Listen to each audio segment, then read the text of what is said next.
boyfriend who was a twin. And unbeknown to her, he was dating the other twin as well. So I said, well, that would be a bit complicated. How do you tell the difference? And he said, well, the other twin has got a beard and smokes a pipe. Yes, that's a terrible gag, isn't it, to start off with? And I've got nobody to blame that on, actually. Anyway, tonight, our guest is Trina. Hello, Trina. Hello. Hi, Eric Von Thingy. Eric Von Thingy, or what you could call... Trina's saying, what do you want to call me? I said, well, you can call me anything you like, provided it's not too late for my dinner. So call me Chris, Eric Von Thingy. And before people ask, that's Waltham Abbey that's behind me. But I'm not there live at the moment because, A, it's the winter, midwinter in UK, and it's dark outside. And B, that's a photograph. So there we go. Anyway, first of all, before we start, last night, thank you very much for everybody that was on Rumble, on my Rumble radio show. But I must apologise for my attire because I thought it was going to be a radio, and I came in from the garden and I thought, oh, rude words, I haven't got time to change. So I just sat down thinking, nobody's going to see me. And then a few moments before going live, I said, oh yeah, let's keep the cameras on, shall we? So we did. So there we are. So I don't normally look like a tramp, but there we are. But anyway, now, Trina, we're going to talk about trusts. And the title of the show is How to Protect Everyone from Government Thievery, or thieving, because I actually look at the mafia and the government as the same sort of thing, really, you know. Sounds intriguing. I'd like to know more. Well, the government are more better. They have the best money. They've got the best PR that our money can pay for. So that's it. So anyway, protection. To stop these horrible, grubby little government fingers going into our purse. So far away, Trina. Oh, how do we crikey. stop the little? So do you want me to ease you in? No. Yeah, go. I mean, do you want me to kind of start with the history of how it all came about and why we have it and other countries don't? Or do you want to fire some questions at me? How do you normally do this? Well, it's generally chat room led. So I'm just the sort of the host. So go with whatever you feel comfortable with. All right. That's the best way of getting the best out of guests, by being comfortable. And we've got a polite lot. Or whilst you think about it, we can go through chat. Why not that? Because we always like to say good evening to everybody. Oh, and by the way, at 6:35, the first person in chat was Addy Bitler. A pizza doesn't scream when you stick it in the oven. Doesn't it? Oh. Unless it's live. So, Addy Bitler, you this week, as the star guest, who's the first one on, who's very keen, can have a 2-finger salute and a raspberry at a politician of your choice. So there we go. That's the prize that they get. So, and as the guest, you might want a politician that we can stick 2 fingers up and blow a raspberry at. So there we go. And we've got Paul Green. Hello, Paul. And we've got Paul. Hello, Paul. He's a member of the part of the team. Paul Mohammed. Hello, mate. Good evening. Lots of Pauls. We've got Paul again. And I said, why is everyone so keen? He said, it's Monday and in February we're bored. Oh, we got Aunt Sally. Evening, folks. Going to be listening whilst doddering about in Sainsbury's. Was everybody in Sainsbury's going to be hearing it? Whilst waiting to give someone a lift home. So I can't be in the chat for at least the first hour. Need a note from your parents about that. Sorry. Now we got here. Good evening, Mr. Von Essex. Katrina, and my best wishes, because I'll put Katrina, you see, wishes to all in chat. That's Krista Gardner. It's a very difficult. We've been saying, what does Chris do for an occupation? We just can't get it. I don't know. It's strange. And we got Marlene. Hello, Marlene. Sue Sparkle. Hello. And we've got someone new in tonight. We got, what's that? E-Bug on production. Oh, no, yeah, we got E-Bug. Gourmet. And then now we've got Nuki Brown said, in the event of a financial crash, is a personal injury trust covered for funds over £85,000? We see the insurance, the 85 grand insurance is dependent on the institution, isn't it? Because I have heard, now a personal injury trust, if you've got those funds in multiple bank accounts in various banks, then you can cover more. If you've got 85 grand sat in one bank, then it's going to be only insured up to the first 85 grand, isn't it? I always say to people that set up multiple accounts, split them across the banks. Don't put more than 85 grand in one bank account. In one bank, you can have multiple bank accounts in one bank and it will count as one lot of 85 grand. So you need to make sure it's across multiple different banks. Okay. But yes, that's a good point. That's a very wise point, because round where I live, somebody said that all the cash point machines are out. I don't know whether you heard about that. They're closing them down. That's worrying. And closing them down. Which I'm going to see it for myself, hopefully tomorrow. Yeah. But the trouble is, there's so many rumours, people saying it's closed down when it's broken down. I do. So you just don't know. Yeah. I'm a big fan of verifying. That's right. Especially in this movement and with all of the fear porn that's going around on both sides. I'm very, very into facts. Well, the thing is that, the government, it's five worries a day, I think you've got to have. That's the is that what it is? Government advice. Yeah, I think it's 5 worries a day. And they can always shove a bit of global warming in if they run out, if you have 4, you see. Yeah, so, absolutely. A few false flags that keeps you depressed as well. Yeah, but absolutely. Yes, I mean, it's the $64,000 question: if or when the currency will crash. I don't know. I mean, for the last couple of years, I've been saying, "Oh, it's next this, next that, next."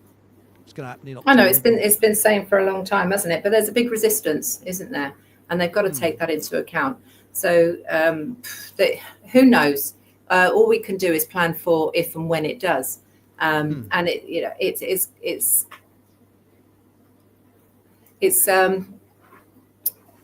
it's good to know that the systems are different, because when you're looking at fiat currency or any sort of currency system, any sort of trade system, you're looking at debtor-creditor relationships, and that's all part of the statutory system. And that's very different to where trusts law sits, and trust law sits in the equity system. So what you've got there is the splitting of the titles. So we've got this whole legal system, and it's recognised by the court system, so that any dispute resolution that we're going to be carrying out in the court, our paperwork for our asset protection has to tick their boxes. So that's the whole legal title element of it. But what people don't know, what we're not taught in school, is that there's actually another title called the beneficial title. And when you're an owner, you have both of those titles together. And they'll only tell you about the legal title. They don't make a big song and dance about the beneficial title. And the beneficial title is the right of use. So what I actually say to people, the analogy I use, is if you look at a zombie apocalypse, there's no government system, there's no money. There's nothing out there to say that house there is worth 250 grand, because it's not worth anything in that realm anymore. But what it is worth is the beneficial title. It's a locking door, it's closing windows, it's a roof over your head, it's running water. That's the right of use. And the right of use is the equitable title. It sits above the legal realm. It sits in equity, so it's more powerful. So when you have a beneficial interest in a property, you can use that, whether there's fiat currency, whether there's CBDCs, whether there's Bitcoin, whatever's going on in that whole legal realm doesn't affect this right of use of the property. And so we've had those two titles for over 500 years. It's a system that was born out back in the back end of the Middle Ages, and it's stayed ever since. And not all countries have it. Civil law countries don't recognize it, but we have it here, and we can use it to our advantage to protect our assets. And that's any asset. the word for it again. It's so what we've got unique in. Is it unique in this country, or is it? It's not unique in this country, but it was unique to our common law system. It was born out of common law.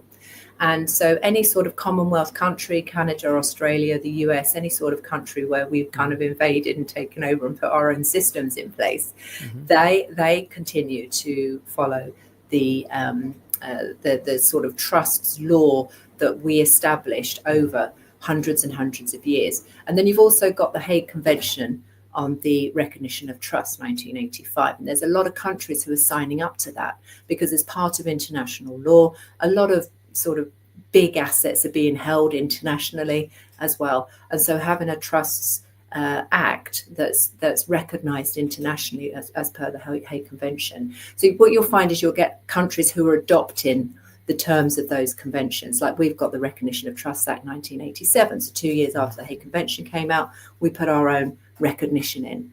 And so it's actually getting the legal system to recognise that there's a beneficial interest in our property, and that's how we use it to protect our assets. I've got you. Now, I was going to ask you how you got into this, because I believe that your dear father, nasty governments were going to put their greasy little fingers into his money. Wow, yeah, no, he died intestate, and it sounds painful, but doesn't it? But what that actually means is he didn't have a will. For that. Yeah, yes. It meant that he didn't have a will, and because he didn't have, so and it happens a lot. You know, more than 60% of the population of the UK, not including the kids, don't have wills. And it beggars belief, really, because if you don't have this legal documentation in place, you're actually inviting government interference. You know, you're going to be subject to, or you're not because you're dead, but your family are going to be subject to intestacy laws when it comes to distribution of the estate upon your death. So, you know, it causes a huge headache, huge major upsets with family. And it's just a piece of paper you need to get in place that can make sure you're extending control beyond the grave, so that the assets that you want to go to who you want to. So the distribution of your assets goes to the people you want it to go to, you know. And if you don't have any sort of blood relatives or anybody that satisfy intestacy rules with regards to distribution, it's going to end up going on a bona vacantia list for 7 years, you know, and after 7 years it goes to the Crown. Thank you very much. They get 40 million a year out of our estates because we don't have wills, you know. Look at Charlie Boy. No, it's not like they don't have enough. Well, I saw the other day that Prince Charles, the Duchy of Cornwall, out of both world wars, the Duchy of Cornwall made a lot of money because there was a lot of troops that died without family or wills, and of course it all went. Yeah, and on top of that, even worse than that, if you look at the financial institutes, so if you've got trusts, pensions, whatever, all sat in banks, etc., and you've not tied up all of those loose ends within wills or within trusts, then that also goes back into the banking system, and that's 15 billion a year. You know, it's extraordinary the amount of money they just reap back upon our desk because we're not tying up our paperwork whilst we're alive. Now, that's interesting because, you know, as we say, we're going to be talking about trusts or not, and what I'll be going on to is farming and farmers as well. But also, because some people will say, "Oh, well, I ain't got any much money. I'm not that worried." But it's principle. I mean, I guess, does this trust, even if you've only got £2.50 to post office savings bank, I mean, does that? Yeah. Well, I do get that a lot. And you know, if you're renting a house, you've only got a car, it's a big asset. You don't worry too much about building up your estate, and a lot of people don't, because, you know, ultimately that's freedom. You're not being tied down. But if you do, even if you just have a little house and it's below the inheritance tax threshold, but if there's two of you living in this house and you own it as joint owners, then you should have a trust, because you've got the threat of, say you get into elderly years, one of you dies and the other one ends up going into care, what you'll find is that both halves, even though it was owned by two people, both halves will go to the local authority, even though the local authority is only providing service to one. So it's like, what you need to do is you split those the joint ownerships. You do what's called sever the tenancy. You then have a share each, and then you direct your share away from the spouse, because if it goes to the spouse, then the local authority can take it all. At least that way, if you've directed it away in your will to your kids or to whomever, at least half of the house is going to be saved. And not eaten up by the local authority, you know, and that's something that's been pushed since the 80s, you know, severing tenancies and putting them in trust. It's been around a long time. And also, where we pay a national insurance to cover illness from cradle to grave, as it was, they can grab your estate, your house, to pay if you have to go into a care home. This is right. No, I mean, it used to those people have been made homeless because of that. It used to be that the social care element would be funded by the family, but it's now that illnesses that fall under mental health or that would normally have been covered by the NHS are no longer being covered by the NHS. So people are actually funding dementia patients and people who are very, very ill. Whereas, you know, that should have been covered by the NHS historically. Well, that's it, and it is. They means test the elderly people when it's horrendous. But the thing is, I mean, it's like care. If a carer's come in, they see how much the house is worth, and then you have to sell that house, or you know, it's just a maze, but it's just grabbing your assets. That's all there is. Grabbing your assets. Absolutely. And the other thing you need to consider as well, Eric, is that Chris, the attorneyship as well, because everybody should. Do you have a lasting power of attorney? No. In place. Everybody should have a lasting power of attorney, because if you're trying to protect yourself from government interference, then you need to have that piece of paper as well. And you need to have it lodged with the Office of the Public Guardian. Because if you become incapacitated for any reason, then you are telling the government, please come and interfere with my person, come and interfere with my property and my estate, because you haven't got a power of attorney in place, giving other people permission to do that for you, you know, to make decisions for you if you become incapacitated. That's difficult though, in a position where you've got no family and no relative or anything like that. You're totally on your own.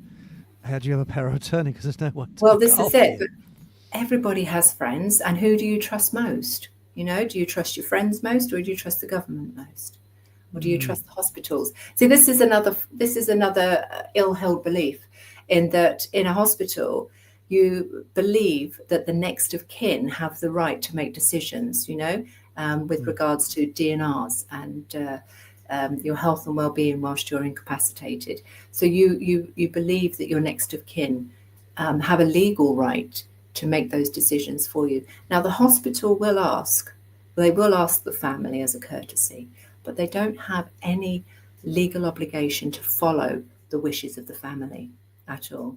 So without an attorneyship in place, now if you've got a power of attorney in place, then they are legally bound to follow the instructions of your family, of your friend, whoever your attorneys are, you know, somebody that you can trust. Have somebody you can trust making decisions for you, than trying to trust people that you've never trusted whilst you've been compos mentis. We don't even know, they're complete strangers. Exactly. And you don't know what their bias is, you know, you don't know where their trainings come from. You don't know where they're getting their money, their funding, you know. And I'm not saying there's any corruption or anything like that, but there are things out there that we know about that shouldn't be happening. I know what you mean. Well, I think my father was finished off because he had an operation that nobody agreed to, and it killed him. and I wouldn't have agreed to it. The next thing I knew, he was down having the operation. So Yeah. Well, I told you about my dad, hadn't I? And yeah, again, he didn't have any paperwork in place, as I've mentioned, but he was on life support, and he oh had no, separated from his wife 3 years previous. But who got to make the decision? Because legally she was his wife. So yes. click, So, off it went. that's- So, so get those pieces of paper in place, because it's going to save your family a world of hurt. It really that's is. good advice. That's very, very good Yes. advice. Because I think I had power of attorney over my father. I seem to recollect that. And Yeah. I tell a lie. Yes, he did have a will. Yes, I remember that now. Yes, it's my mother that didn't have the will. And what happened? Even though I had power of attorney, I still got ignored. So that's quite something. You know, It but I depends. won't get Yeah. into that. When was that? Because it was all reformed back in 2007 with the new Mental Capacity Act and the introduction of the Office of the Public Guardian. So it depends. It depends when that happened, because with EPAs, which were enduring power of attorneys, they weren't as powerful as what we have now, which is the lasting power of attorneys. Okay. And now, shall we quickly wander into chat and we get our thoughts together? And is Sure. that okay? Yeah. Okay. Well, we've got here. We've got Nuki Brown says, thanks. There's only 2 banks that offer a PI trust account. Okay.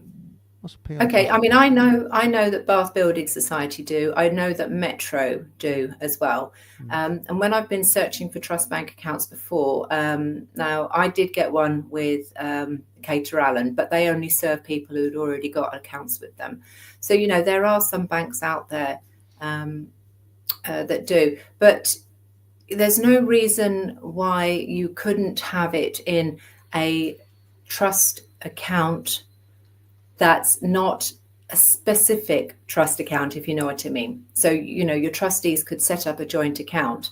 Because when I was doing research, the cooperative bank sent me an application for a business bank account. So, there are ways of being able to spread it over different banking institutions, and maybe investing it in different financial institutions as well. Because you've got So ISAs and things like that. you can set up a trust. You have a bank account for the trust. Excuse my ignorance. You do. Yeah, you do need to have any trust expenses need to be separate from your own. So having a specific trust account is important. Now, I do say that if you are of the thought that you don't want to register your trust with the TRS, which is the Trust Registration Service, then you can just set up a normal bank account. Your trustees can set up a joint bank account using Monzo or Revolut or one of these apps where it's quite easy to get a joint bank account. At least then they have access, which they should, because it's the trustees who administer, and it's separate from their accounts as well. That's interesting. So, supposing there's yours truly, and I'm going to set up a trust, okay, so that my property. So, where do I start? It's because where do I get the papers from? I'm sort of so I want to set up a trust. Okay, so what do I do? So, well, the only way you can split those 2 titles, I said about you've got the legal title and the beneficial title, is in a trust arrangement. So you do need to have a declaration. So you need to look at who you're going to have as parties to your trust.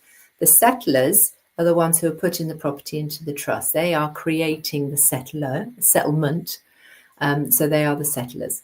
And they're going to give the legal title to the trustees, and the trustees are going to look after the legal element of it. But they're also going to give a declaration to the trustees telling them to look after the beneficial interest of that property for the benefit of the beneficiaries. So that's who you need. You need your settlers, the people that originally own it. You need your trustees, the people who are going to look after the legal side of it. And you also need your beneficiaries as well. Okay, so it's like a will in many ways. So you've got your beneficiaries. A will is a trust, yeah, exactly. So your executor is your trustees, your beneficiaries are your beneficiaries, and the testator in a will is your settler. in So you in do a life will first of trust. all. So you set up because I've noticed online. I mean, I actually, my father, he did one. It was an online will that I Yeah, got for him, and it was only about 20 quid at the time. I'm going back a few yeah, years now, but it was very good the way it was done.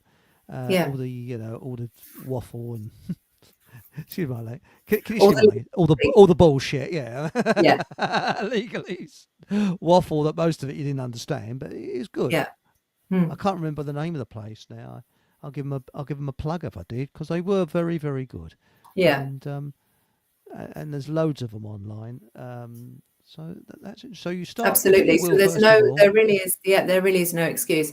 There isn't an order in which to do it because you're kind of going to be separating your estate out. Um, Hmm. Now, your will can only dispose of assets that you own. Okay. Now, once you put property into trust, you no longer own it.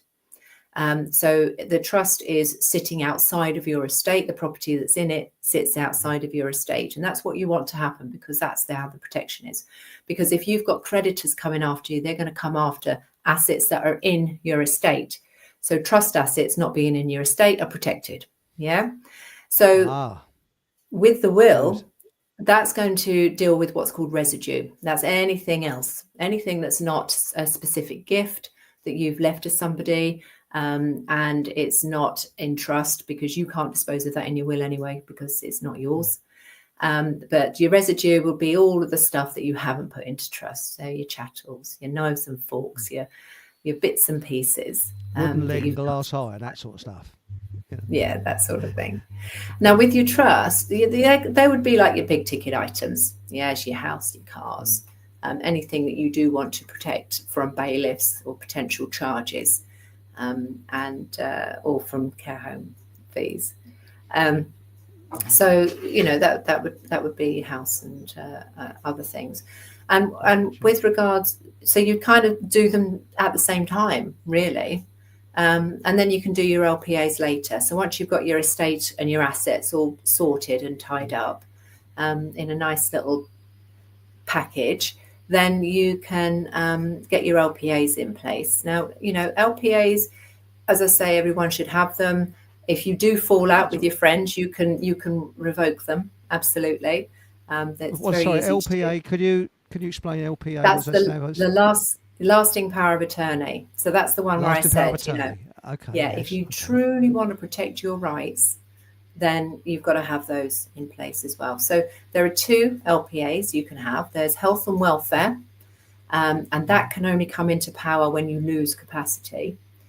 So if you get knocked unconscious or if you do suffer from dementia, then the LPA will come into power. And you can also have finance and property as well. And that gives everybody, your attorneys, the power to deal with all of your bank accounts, dealing with your property, etc.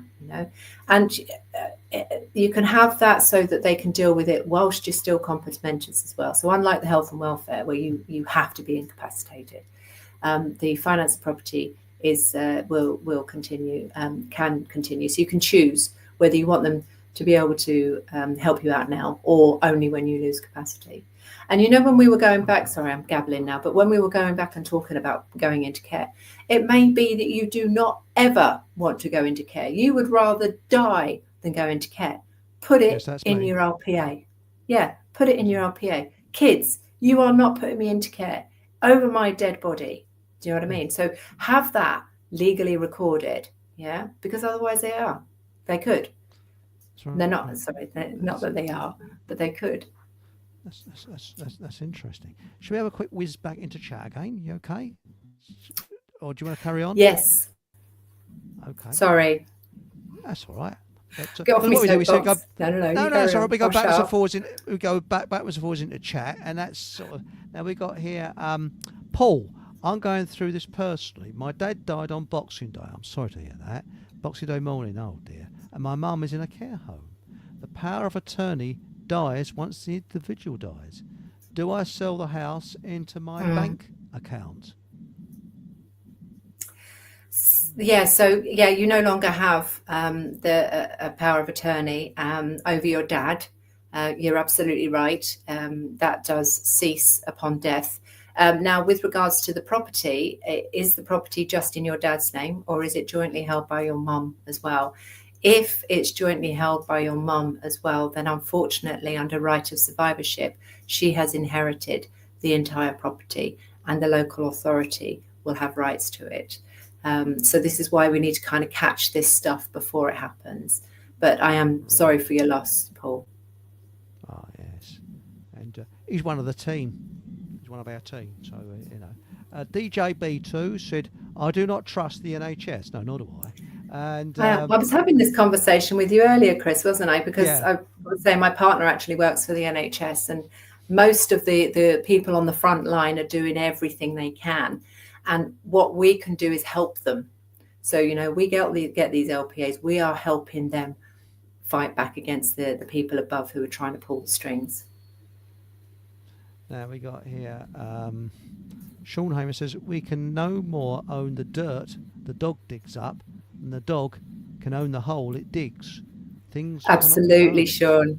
I always get into this philosophical argument. We can't own any of the planet. All we can do is put a fence around it and say, I'm going to use this bit of land whilst I'm alive. And you know what? I might even try and give it down to my kids as well. But you're right. What we're doing is following an artificial construct of a system that has been put into place, using it for our benefit. Because, historically, we would have had to have armies and weapons to protect our right of use of a mud hut against Vikings and marauders. And that's the same fight as what we have now, except they're creditors and claimants, aren't they? That's right. Now we got here, hey, it's Andy. I didn't realise that. Hey, by Gum Productions. Of course it is. By the way, Andy, sorry about this. I think you said something about coming on the show again, and I saw it somewhere, but we got to have a chat about coming on the show again. All right, mate. So sorry I haven't been in touch. It's me. I suffer from a complaint called laziness. I'm terribly sorry I didn't get back to you. No, I've been a bit overworked. So Angie Ross here. My father had no rights during his last 3 months of life in hospital in 2021-22. No visitors until I threatened prosecution. Despite this, he died alone. Yes, that was during the It's awful. Wasn't it? Yeah. That was horrendous. Awful. Yeah, absolutely horrendous. Then we got here, hang on here. What about, this is Stephen Truth Seeker. Hello, Stephen. What about if you become homeless and no longer have an address? How can we keep money in an account, or do you draw it all out? Oh, do you know what? I don't know. That's a really good question. Yeah, Get gold. I will. Gold. Yeah, that's a good. Can I take a copy of that so I can look it up? Certainly. I don't know how you do it, but well, hang on. Oh, here you go. Look at that. 824. Yeah, I got it. Okay. Right, I've made a note of that. Because I know you can have post something where you can have post boxes, don't you? Yeah. Right? And you can go to any post office and pick up your mail from there. And I'm not sure. I don't know. Yeah, because that's like a PO box, isn't it? And aren't they sort of expensive as well? I have no it's not clue. a PO box. It's no, it's post haste or something like that. No, you don't pay for it. It's free. Okay. So it's not a PO box because I know somebody that did it. He sort of wandered around, and he used to use this system. And he'd go into a post office, and he'd have to tell them, he'd have I suppose ID, and then he picked up his mail because he had no fixed abode. So that's okay. And there must be something available. Sue Sparkle, hello Sue. A friend of mine had a power of attorney for her dad during always said the word as YouTube the codependency. Yes, the Divock 91 I call it, because the loud howlers at YouTube are just warming up. They ignore her. And he was put as end of life. Oh no. God. She took the hospital to court, a long process, and won. And won. Yeah. That's rare. Yeah. And one, No, they it's had really acted in the really good wrong. that she won. I mean, obviously, it's not going to bring, it's not going to bring her dad back, Oh, but at least it was it. But you see, every single fight like that matters, and I'm so proud of people who actually do see it all the way through. Because what that's doing is it's drawing the line, and I see us people just holding that line against the.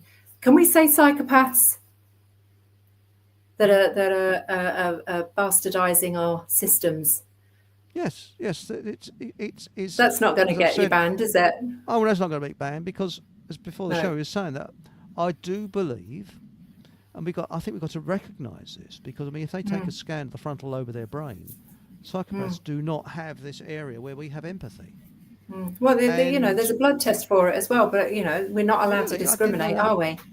Well, Yeah, in many apparently. ways, I mean, it doesn't matter what country you go to, you will find the psychopaths there, and it's different varying percentage. Well, they have a right to live on this earth, but not with us, because they are predators. And I'm not being. It's nothing to do with religion or race. It's every race has. And they've always been around. Yeah, they've always been Yeah. around. And this is why we have these systems put into place, these legal systems, because they were there historically to protect. And unfortunately, because these people get into positions of power, they take over, and as I say, they bastardize them. So when we're holding the line, as the majority, we're taking these systems back for our own use and for our own protection, and that's where we've got to keep that going. So hats off. It sounds like it was an awful, horrendous time, Well, but I'm it glad must she be. won. I could have fought the hospital with my father, but I'll be straight with you. I was so distraught and I was so drained.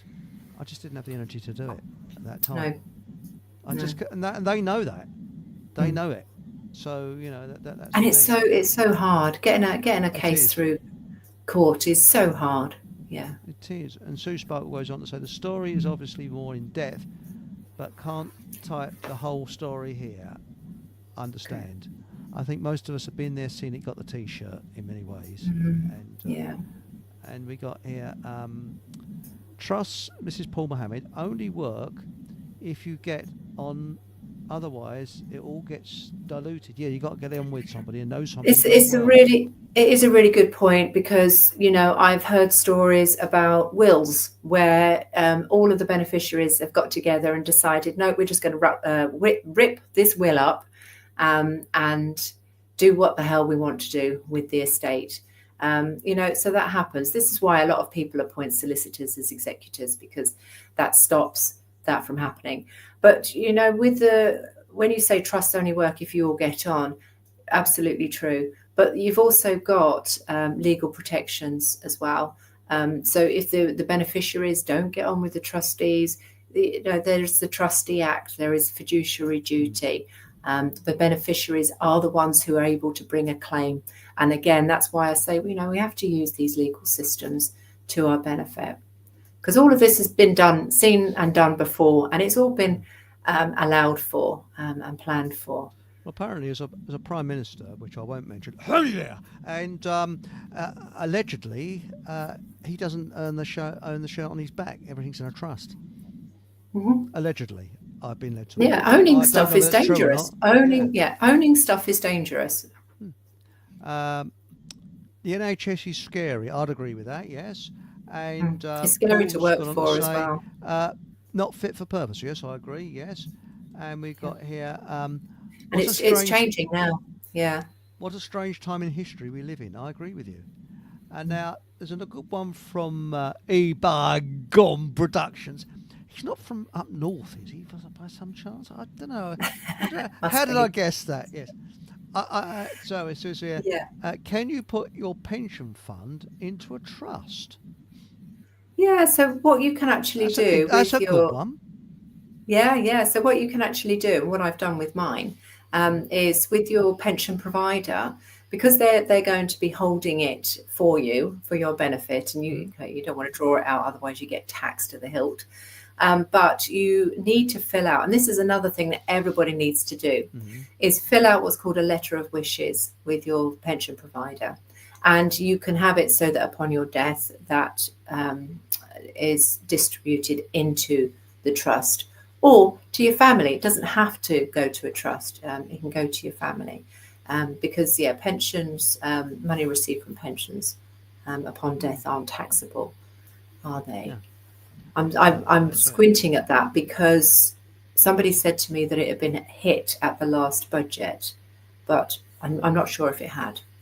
But yes, you absolutely, you can put it into trust. It is actually a trust anyway. There's no knowing what our dear leader is going to do, our new communist prime minister. They can try. You can try. But, as I say, there is a lot of kickback, a lot of people holding the line, now, even within the system. I think Sean has said it. I think we're talking about the NHS. It's not fit for purpose, sadly. Its purpose is eugenics. I agree with you there, because the architect of it, who was the Beveridge, was a member of the Eugenics Society, and population control. It is doing a great job, especially in the last few years. I'd agree with you there, Sean. But I can't say too much because the video I did on it, YouTube liked it so much they took it down, and I got banned for a while. I used to look at the death stats that came out from the I used to get it. Divock 91. Was it Divock 91? Yeah. No. What's the Office of Statistics? Oh, statistics. Yeah. Yeah. So I would get all of the death stats, and you would say, I mean, is it still going up? I haven't looked at it for years. I don't know. But I'll tell you what I do notice, and I don't know whether you've noticed this. I've got to be careful, I'll be careful what I say. I don't live near any ambulance stations or hospitals or anything like that. But around where I live, you would probably see an ambulance about once a year, if that. Almost every time I go out now, I see one with the blue lights flashing. Really? Almost every time. It's very rare that I go out and not see one, which is very strange. Now, this is Paul. Hello, mate. If the LPA, if I have control of my mum's bungalow, as it's in the LPA for property, she's going into a care home, does that still go into my mum's name? Sorry if that's the same question again.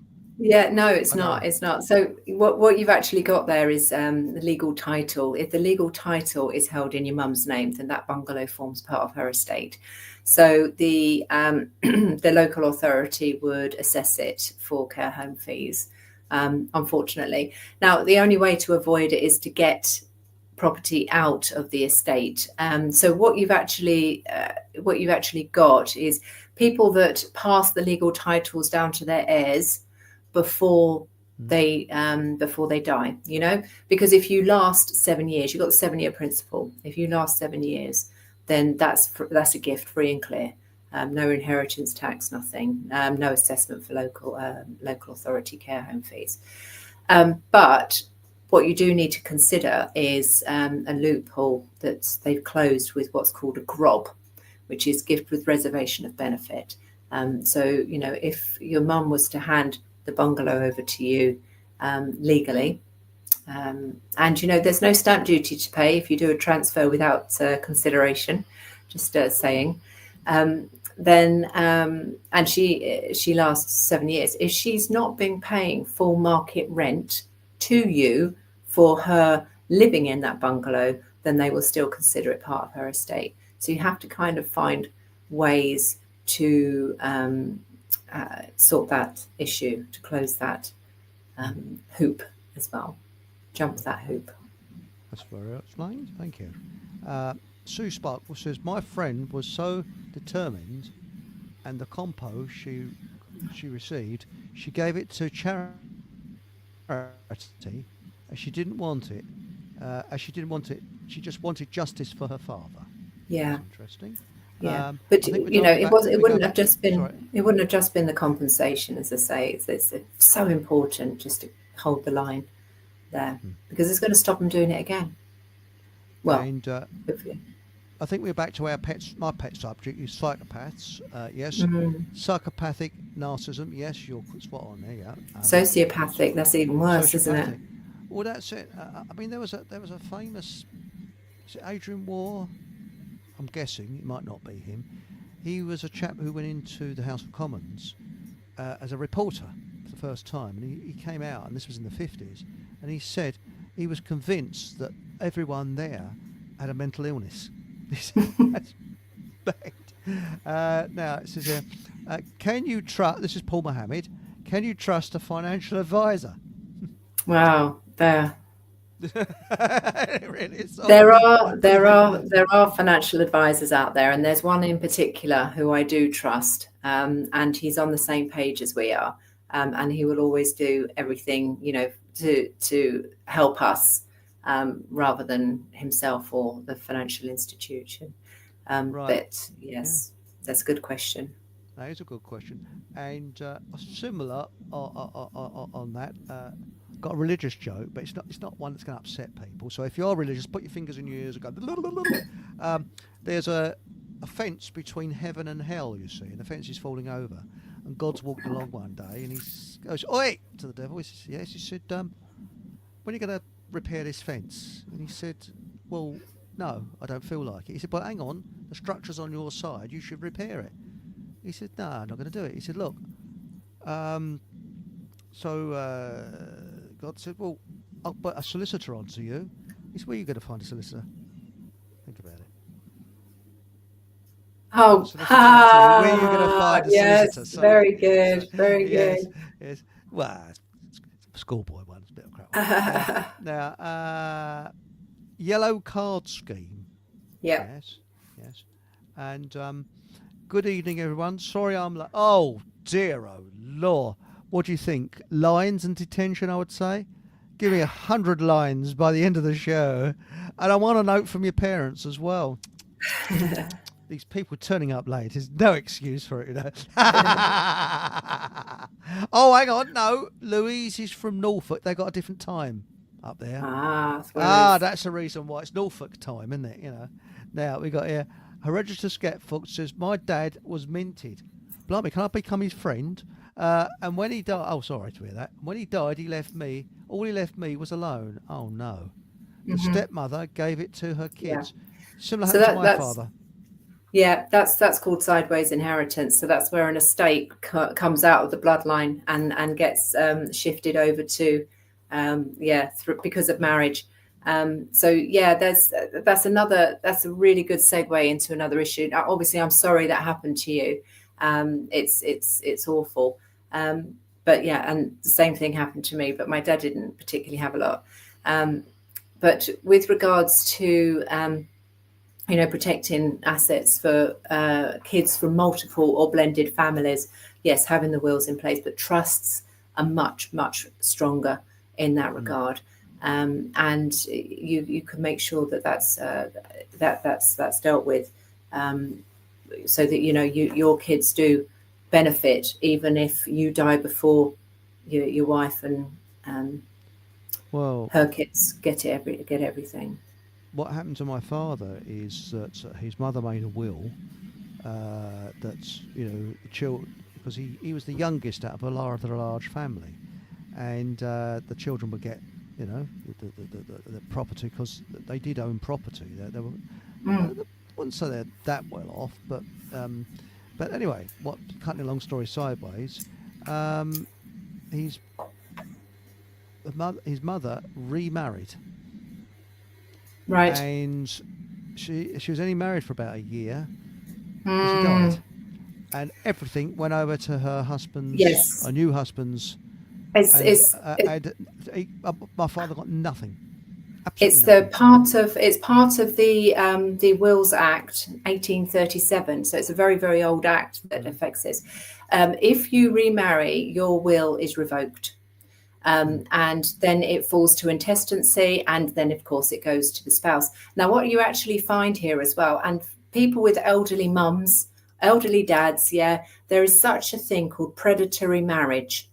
And if they've got dementia, the registry office are not trained to test for competency when it comes. You will actually have people who are wheeling very old people to the registry office and marrying them and then offing them, and some of them aren't even, and of course they get everything. Okay. And this is an actual thing.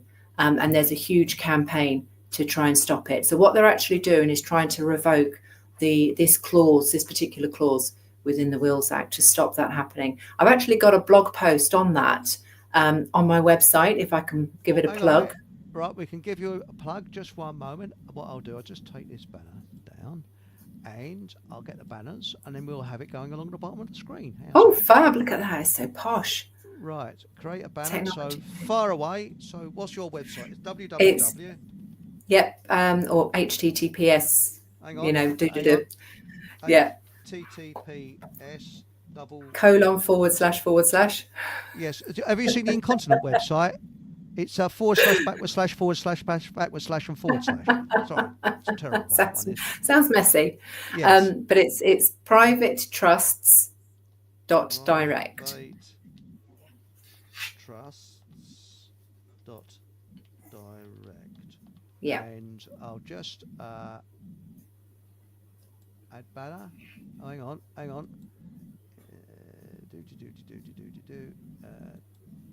Right, there we go. And it's not. Hang on.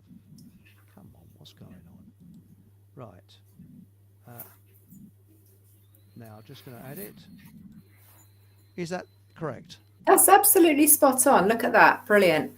So if you have a look on there, I've got loads of stuff on there. So there's like an introduction to how trusts work. But on my blogs, I've written about, how the farmers can avoid the attacks that's come onto them through the last budget. Yeah. So yes. We've got the agricultural blog post there. We've got predatory marriage. We've got why you need to have a power of attorney, etc., etc. So, and all of these things are there to protect you and use the system to protect you. So, yeah, go and have a read. Excellent. Right. Well, I'll leave that there. And now, thank you. I tell the banners. The what's name's come up. So here, Louise says, we're talking about the Divock 91 or Williams Toxic Arm Brew. The fearmongers are doing their runs around school times with their lights and so on. Now, that's a funny fact. It is around about school times. I see the blue lights flashing. Interesting. We got here, Hatchie says, illegitimate, what's that? Comberandum. It's Latin. Check it out. Oh, it's not rude. Does it mean I've got an itchy head or something? I don't know.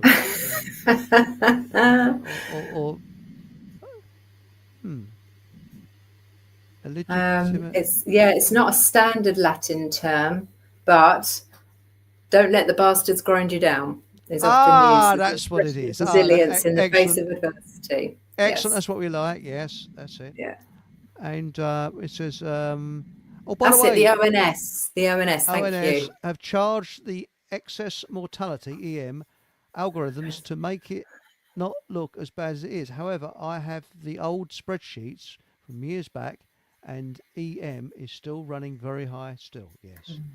Well, by the way, did we announce on the show your title in FOCOM? I don't think we did we? No, we didn't. No, well, I think I should have done. Sorry about that, because everybody has a Ponzi title. So what was it again? I think we said Queen of Equity. Queen of Equity. That's right. Queen of Equity. Queen of Equity. Actually, I missed one. Someone said hello to give me my title. His Royal Highness and all that crap. Right. And you can tell by the way I speak that the royal links there. Now, this is a good one from Paul. He's the chappie whose father died on Boxing Day and his mother's in a care home. Would it be better moving into said bungalow, or can I be evicted from it? No, not if it's your main residence. Absolutely. If she's going to be going into care straight away, then there's not a lot you can do. But if you think that it's probably going to be a few years, then No, there's going to I, be difficult. I'm going to have to look that up. I think she's already in a care home. Oh, she is. I think so. Right. Sorry, Paul, mate, if I got it wrong, but I think so. So poor sod's probably typing desperately there. Like, "Oh, no, you soppy sod, you got it wrong," or something like that. What I'll do, I'll put Yeah. a star on there so I can come. Yeah. There we go. Yeah. I There we don't know. are. I will find out. Hmm. You can hear me typing there, can't you? Sorry, I'm just Right. making a So note. and now it says here, I think that's they. Are they going to take people's UC sick money away and make people work? Don't know. Who knows? But remember, we're dealing with psychopaths, sadists, Mm. narcissists, every form of scumbag you could wish to think of. Yes, they're there. So there we are. And I mean, as you it's can tell, it's I so like hard to blame politicians. UC now, anyway, isn't it? Now it says here, Chris and Trina on fire. Janet, hello, Janet. And if it wasn't for Jeanette, thank you very much. I wouldn't have had Pete last night and Trina tonight. So thank you very much. And Thank before you, that, Jeanette. it's Robert. It's Robert that also put me on to Jeanette. So Robert is the man to say thank you to, and it's much appreciated. He's worked hard on our behalf. He's one of the team as well. So there we go. Just going back to Paul, Paul, you right, have to be okay. over 60, disabled, or have an under 18 child living in it for it to not be taken to be excluded from the financial assessment. Or if she's in short-term care. Yeah, or if she's in short-term care. So you've got to be careful of what's called deliberate deprivation. Yeah. Thank you. Sorry, I just had a quick look up of that, and it was a really good question. It is. Ebargon Productions, can you put physical things in like gold and silver, collectibles, valuable possessions? Yes, you can. Yes. Now, just what you have to do is ensure that you meet the criteria of certainty of subject matter. Now, what that actually means is that it's clearly identifiable by a court, for example. So you have to make sure you identify it, maybe put location, photograph, etc., so that you can prove that that particular asset is in trust. And I'm sorry I missed this. This is Kingsland Whitler. Good evening, our glorious leader, Eric Fockham Hall. Oh, yes, this is from our ambassador in southeast London. So, sorry, southwest London, I think he is. Good evening, sir. It's a great honour to have you on the show. So, there we are. So, can you smell something? Is it cats? Dogs? No, I think it's bullshit, actually. Anyway. Now, we got here Louise Wilcox. I may have missed it because you were late, but sort of thought I'd rub that in. But have we discussed Sestiquavi trusts? Not yet, no. 1666, and I pronounced it wrong. I know because I ain't got the Latin. Check your inbox later for the lines. Oh, okay. Thank you so much. Yes, so. No, we haven't touched Sestiquavi yet, have we? 1666. And I don't touch them. Okay. Yeah, no, I don't touch them. The reason I don't is because after years of research, there was a group of people that I used to work with on the truth movement, not like proper work, and they followed all the threads with regards to the Sestiquavi trust. And yeah, it's although you can get actual evidence of a legal personality. Yes, so that in all the law books I've read and in my studies, yes, that does exist. So the straw man does exist, but the Sestiquavi, there is no evidence of that actually existing.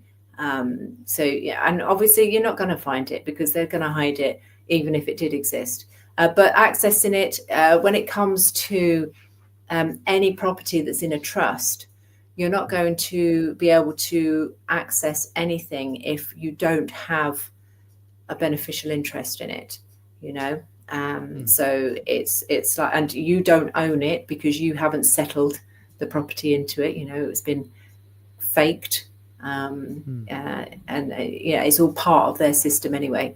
So, for that reason, I don't waste any more time on it, and I focus on what's right in front of me and that I can verify. Excellent. And we got Haji, Trina is bang on. Yes, and the FOC bobs, which is the FOCM currency, of course, are in the post, all right? So, you've heard of the FOCM currency, FOC bobs? Yes, you can buy FOC bobs. FOC bobs. You can buy very little with them. You should make it a real currency. It'd be awesome. Well, it is. I've got the notes. I've got them in the other room. I'm sorry, I haven't got That's them brilliant. here. But I've got the actual notes that you can get. What I like, they look at the top. They look like actual notes, and I put them in a posh wallet. I put them in. Yeah. So I get the wallet out of my pocket, and people see the top of them. They think he's going to actually give me some money, and you sort of see the look of their face when you give it to them. They go, oh. Mind you, they are odd because you've got 9 bob notes and 6 bob notes. See, so now, Paul, ambulances seem to go out at a specific schedule, with many during rush hours. That's a very good point. By the way, between you and I'd move into your mum's house if I was you. I don't know how far off 60 you are, but a couple of years to go, I don't know. It might be worth it. But I'm not advising, obviously. But I would. So now, Paul Mohammed. So if we, pardon me, all play the game, it will be all right. But what if we don't play the game? There are more of us than there are them. Stupid and fear keeps you all divided. I agree with you. Yes. Spot on. Agreed. Although I haven't got much time for Gandhi because I've heard the true story of him, really. We all got out of it a bit. But what he said is truth always finds a way through, and he believed in peaceful. What's the word now? Because not Malcolm X, the other one, Martin Luther King used the same thing. Was it? Yes. It wasn't peaceful protest, was it? No, it was. Oh God, it's on the tip of my tongue. It's awful. It's. Somebody put it in the chat.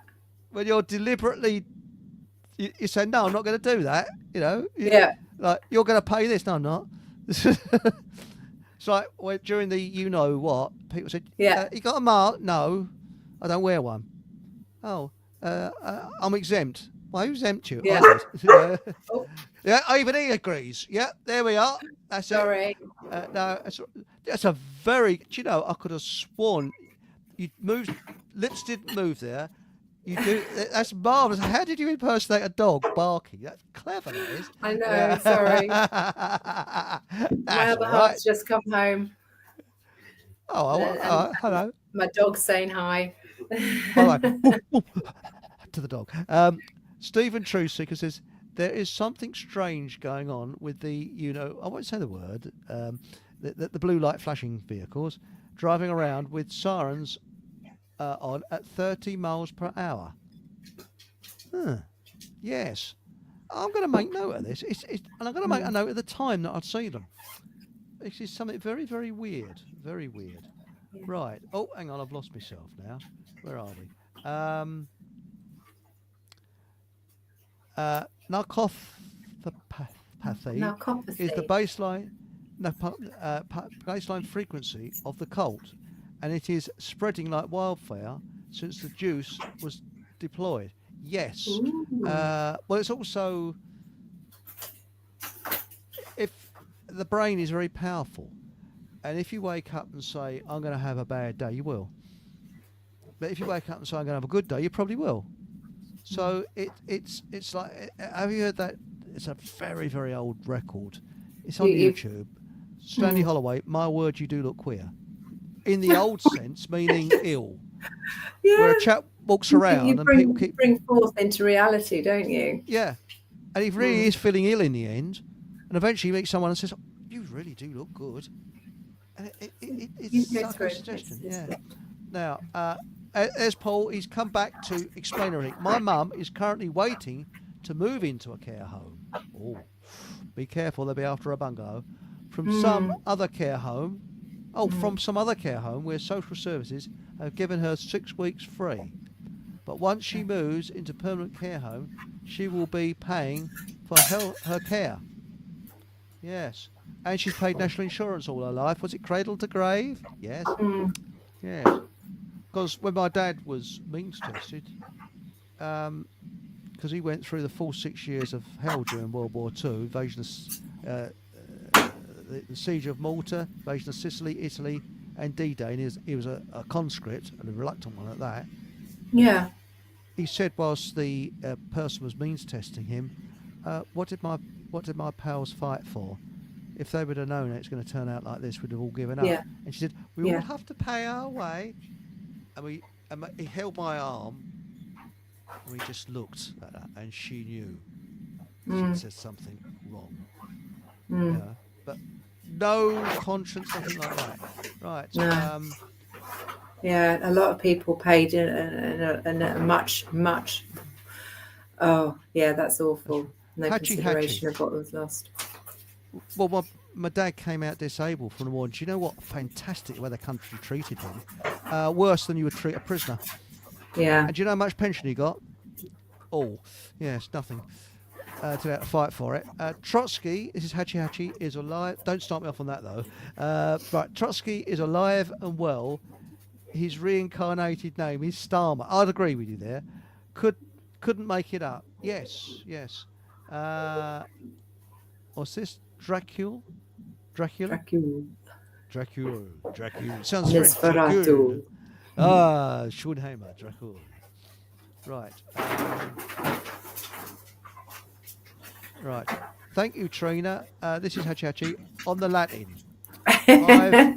Ammonia Costa fluent tattoo on my left arm. Ooh, let's have a look.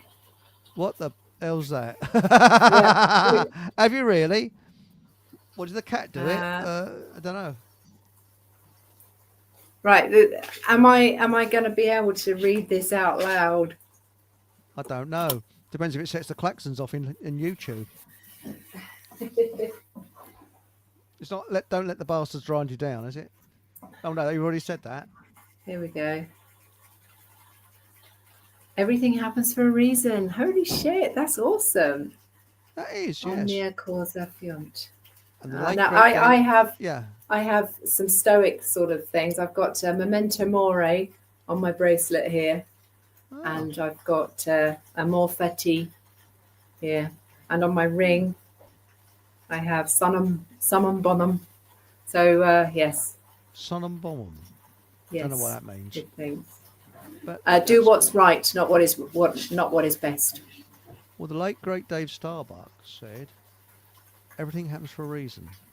There's no such thing as a coincidence." I always remember that. Well, this is it. You know, even when we have negative things, it's a lesson. You know, you got to take what you can from everything, haven't you?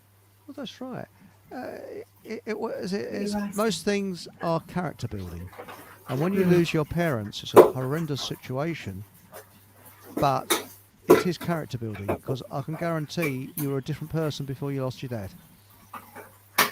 It makes you. Oh yeah, 100%. Yeah, it does. Yeah, it does. And so you get put onto certain paths because of these events, don't you? Sadly, you should be bleeding happy. Sadly, I have 12 years before I reach 60. Don't wish your life away; it goes away pretty quickly, I can tell you.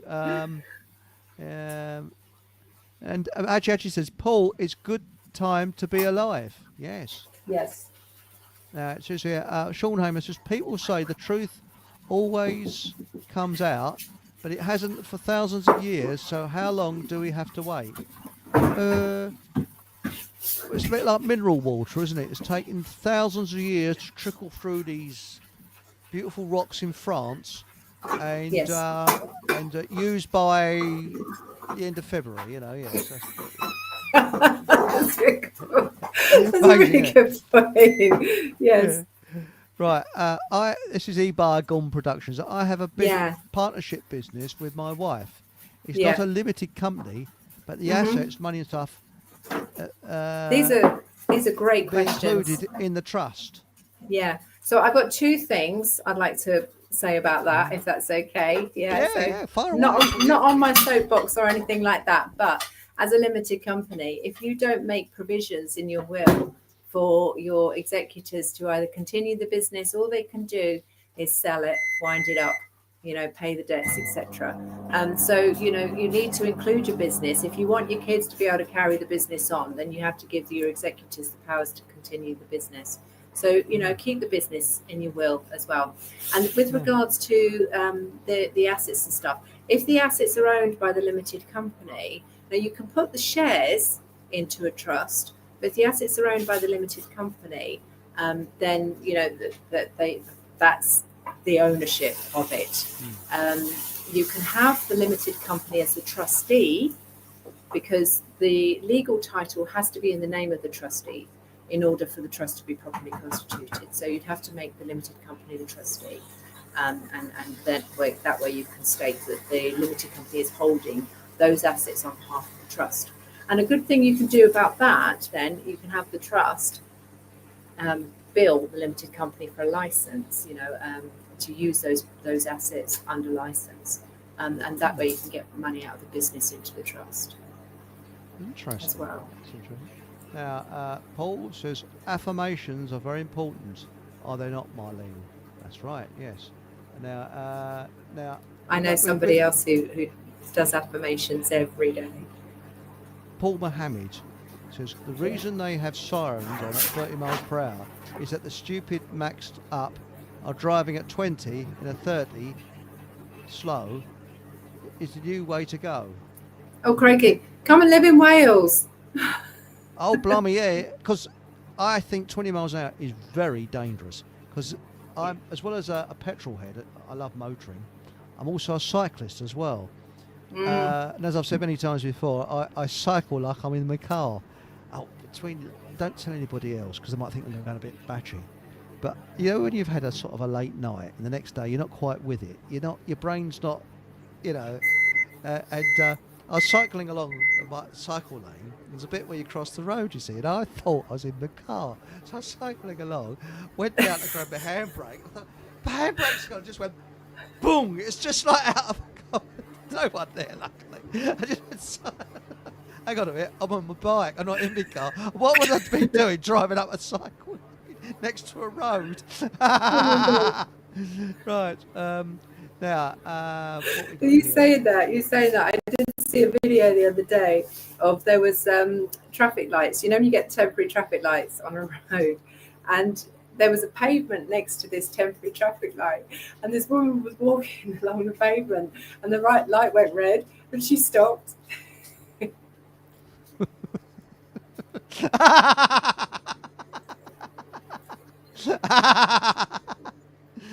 It's a bit like the arrows in the supermarket. I don't know. Did you wear a nappy? I had somebody shout at me for going the wrong ways, and I was like, "Oh, don't worry about it. It's just a sticker on the floor. Don't worry about it." Well, I used to make out I was deaf. Yeah. And they'd say, "Have you a mask?" And I'd either say, "I'm afraid I don't sell them. Try eBay." Or, "Pardon? Can you come a bit closer? I can't hear you." "Pardon? Pardon?" Back it off. Yeah. I got some sort of sadistic pleasure out of that. I don't know quite why. Yeah.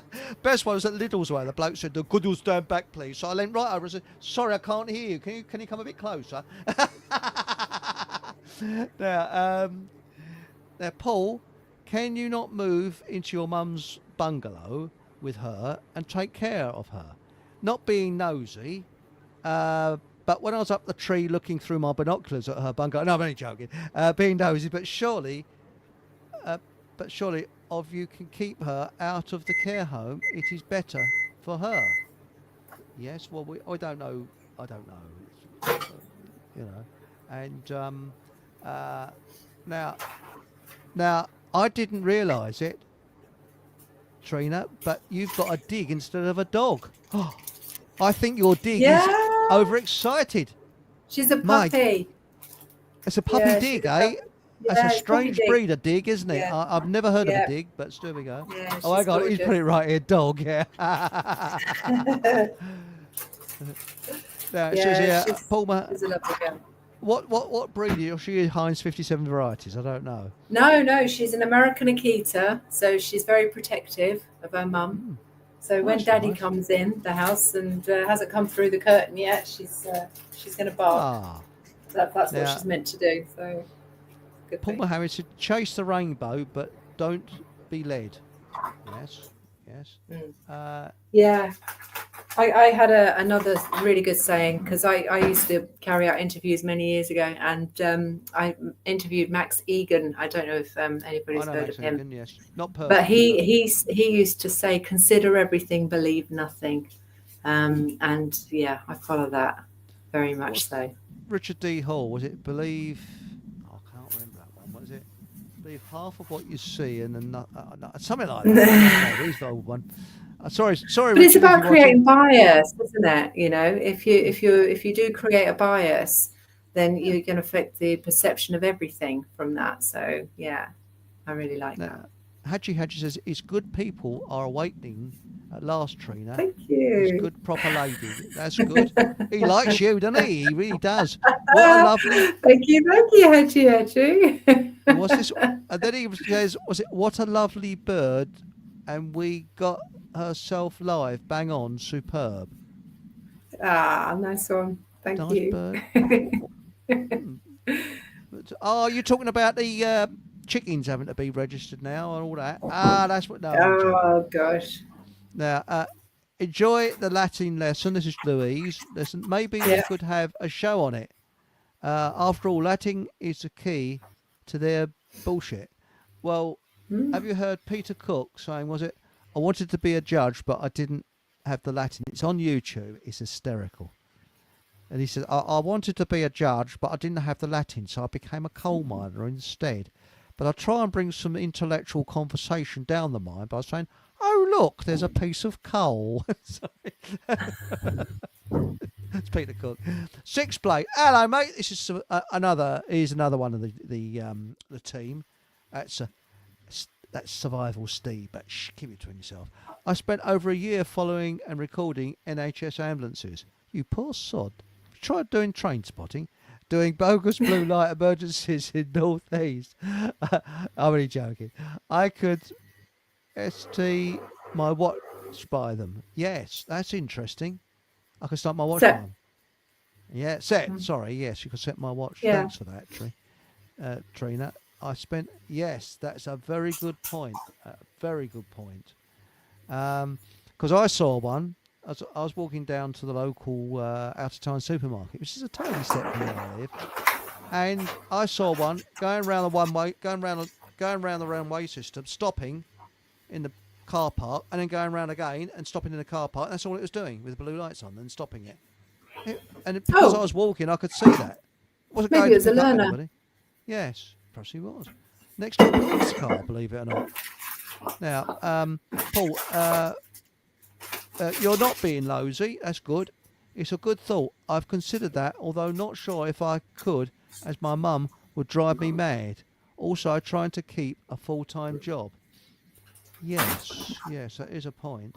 But the money she would pay in carers in the care home, which is a phenomenal amount, couldn't you pay sort of someone, a few bob to come in and keep an eye on her?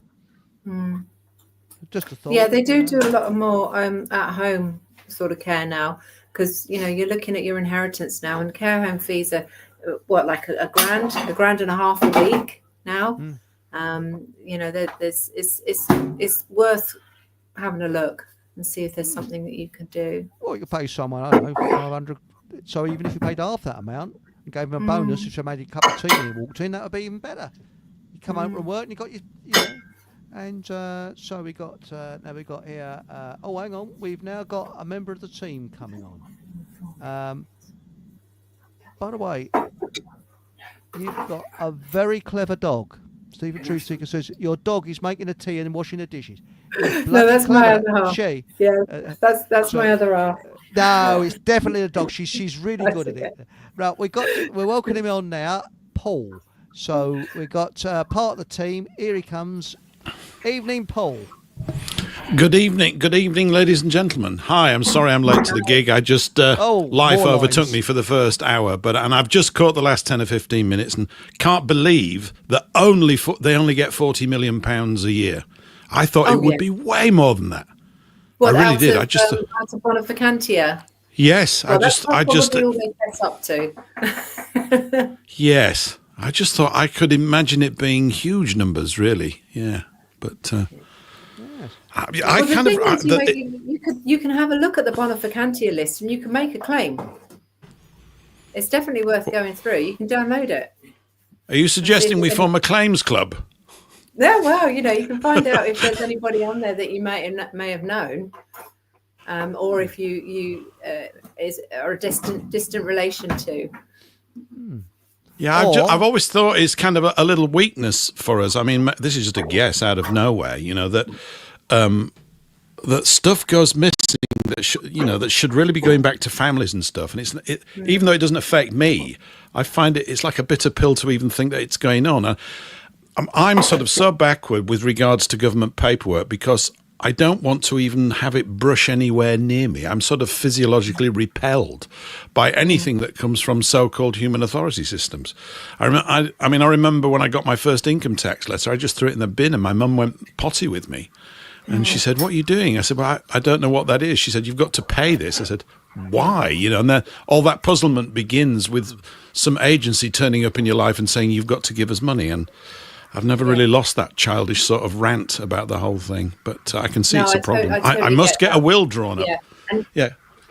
Well, this is it. You do have to go through some hoops. And if you feel like that, and I do. What the hell's it got to do with you, sort of thing? Just leave me alone. But whilst I am able to do and say that, I will do and say that. But there's going to be a time when I can't, and that's what I've got to plan for. Because as soon as I can't, they're in there. And remember, where there's a will, there's relations. Yeah. And it can go horribly wrong. Good advice here from Paul Mohammed. If at first you don't succeed, then give up. That's how you are taught. That's true. It's how we're taught. If at first you don't succeed, give up. Yeah. Make excuses and have the world adapt to you. But you think you scrimp and save all your life. I mean, for example, if you get out of a taxi, although I don't use taxis, I believe in the Tommy Cooper idea. You slap a tea bag in the taxi driver's hand and say, "Have a drink on me." Sorry, it's a terrible one. And because apparently that's what he used to do. Tommy Cooper. Yeah. But now let's have a look here. Yeah. Now this is Paul Mohammed. Do you ever get days when you meet a stranger and they say more than the people around you? Do they? I don't know. Yeah, you do. Yeah. Yes. Now, we got Mylene says, yes, Max, this is Max Egan, is Brill. Yeah. He is. Lovely bloke. Now we say here, be the lie and verse nothing as if you are lied to in the first place. Yes. But now that's it. That's very, very interesting. I'm just going to top up my brew. I'm still here. Righto. So we'll just go through here. All right, Paul. Peter Cook at a slight angle to the universe. Yes, he certainly was. Yes. Now we've got Hatchy that says, Trina, bloody excellent. I think he's in love. I think he's in love with you. I really do think so. Right, I'll give her address later so you can come round with some flags, some flowers for her. You see, I have both inked on my body. What, do you fall into an industrial inking machine? Chris, me dog buds think Trina is worth a click on the nose. Absolutely, no disrespect intended. He's just... Oh, it's his dog here. He's just told me... Yeah, he's talking about the dog. It's a damn good bit. Yes, she's talking about the dog. That's very nice. That's it. So we might have some love blooming between two dogs now, aren't we? You never know. Remember, February the 14th is not far away. Oh, gosh. Now, E-Bar Gun Productions says we are considering a full-time living helper for my wife's mum. That's the best way of doing it. Seriously, Yeah, it's got to be cheaper. Keep the establishment out of your nose. Now it says here. Oh, by the way, when you have carers coming in, they come in at all hours of the day and night, and they're often the times they're strangers, and you have all different people coming in, and it's like living in a hotel. Horrendous. This is what happened with my dad when we had carers coming in for my dad. That's true, Eric. Although, actually, we're getting quite pally with ours. It's turning out to be quite fun. I tease them a lot, and they're beginning to respond quite well, which is good. So, and we have one lady comes in who's from Romania, and she's fantastic. She's very funny, actually.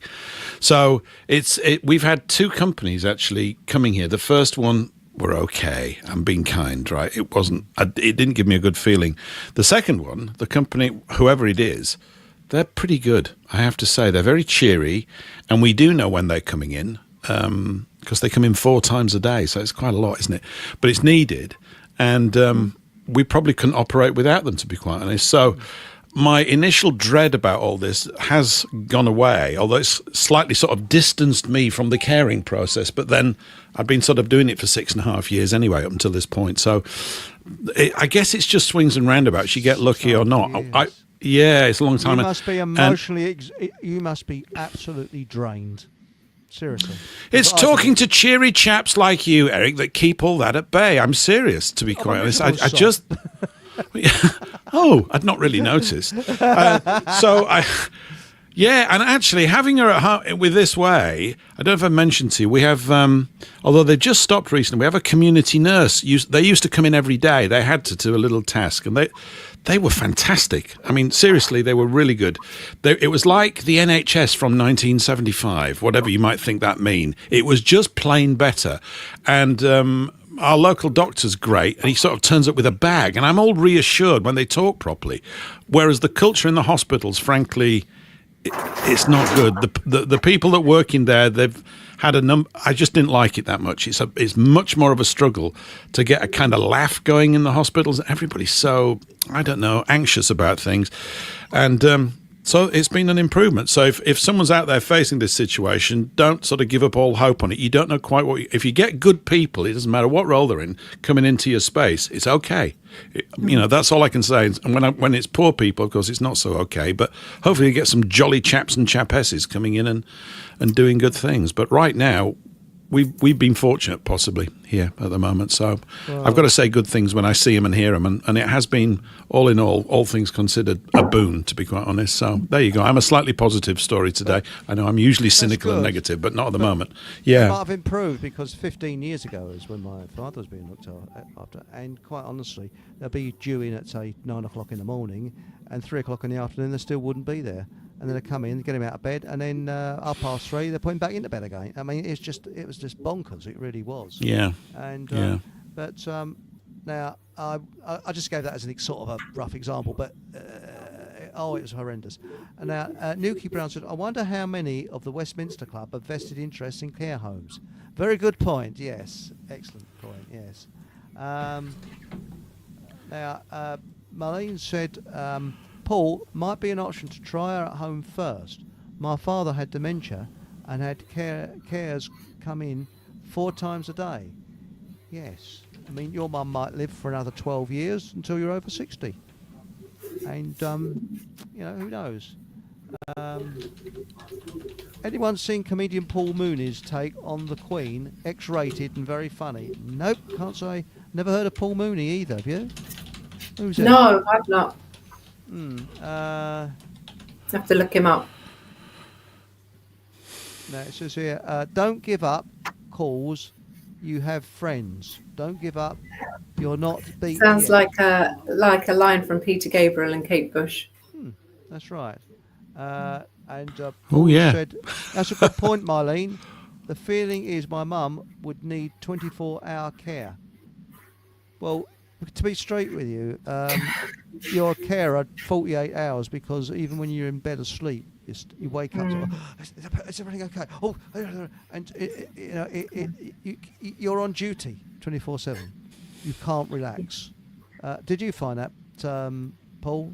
You know, you're on duty. I don't know. I don't know what I found really. I've just I've not even thought about things. I've just gone, it's like this, I better deal with it. And so I think the interesting thing for me was I kept on having these people coming, do you want to talk to anybody? And I would go, no, why would I want to do that?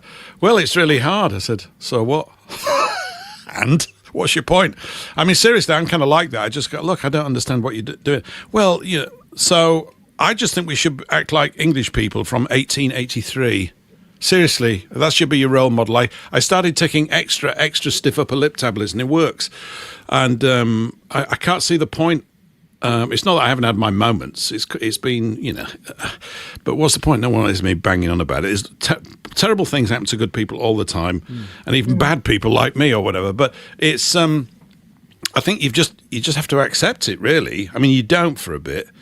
But that's been my approach to it. I couldn't see the point in getting all emotional about it and saying I'm emotionally drained. I've gone, it doesn't make any difference. And it sounds awfully brutal, but it doesn't. I thought if me running around falling apart is going to make a difference, then great. But it doesn't. It doesn't make any difference at all. And you just wear yourself out. So I'm trying to, and then people think you're a bit cold, but I'm not.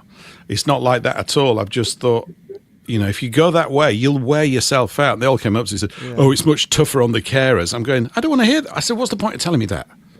Really, it's useless. I don't want to know. Mind you. And I just think, so that's my approach. It's not for everyone, but I'm okay with it. I had it difficult because I was not only running a business at the time, but from home, but also I had a close relative, who was doing everything to make life hell. And I won't say any more than that, but it was hell. It really was. So I could have run the business and looked after my dad, fine, because we were great mates, Dad and myself. But having this other relative, no. But mind you, again, it does bring out the worst in people, doesn't it? It's dogs and food. It's almost like it's genetic. It's inherent. As soon as there's, a will. Yeah. Yes, it is actually. I mean, Dickens wrote the whole of Bleak House is about this will, isn't it? It makes for really good drama. It does. I think you're right with that one, Trina. Absolutely. There's a kind of primeval thing that takes over, and everybody feels as though their viewpoint is the really important one about what should be done. So. Is it possible to just write a will yourself and sign it with a Fockham Hall fountain pen in ink and just say, I wrote this, or film yourself? I thought, look, I just film myself with a newspaper, go, this is the date, here I am, here's my passport, this is it, here's my, because mine's really simple, everything goes to my sons, that's it. Yeah. You used to sign over a stamp, didn't you? That was the thing, when you signed over a stamp. I think. Yeah, you don't even need to do that, for it to be legally binding and to be recognised in the legal system, because that's where you want it. That's where your dispute's going to end up if it does go horribly wrong. You want it to be recognised in court. It will just need to be signed. So you need to have the property to be disposed of, who your executors are going to be doing the disposing for you, and then you need to sign it. And, if you want, you can put in funeral wishes, you can put other like organ donation and stuff like that. You can put all of that in there if you wish. You don't have to. But you have to sign it in front of two witnesses who are not beneficiaries or spouses of beneficiaries. And then that's it. You've got yourself a legal document.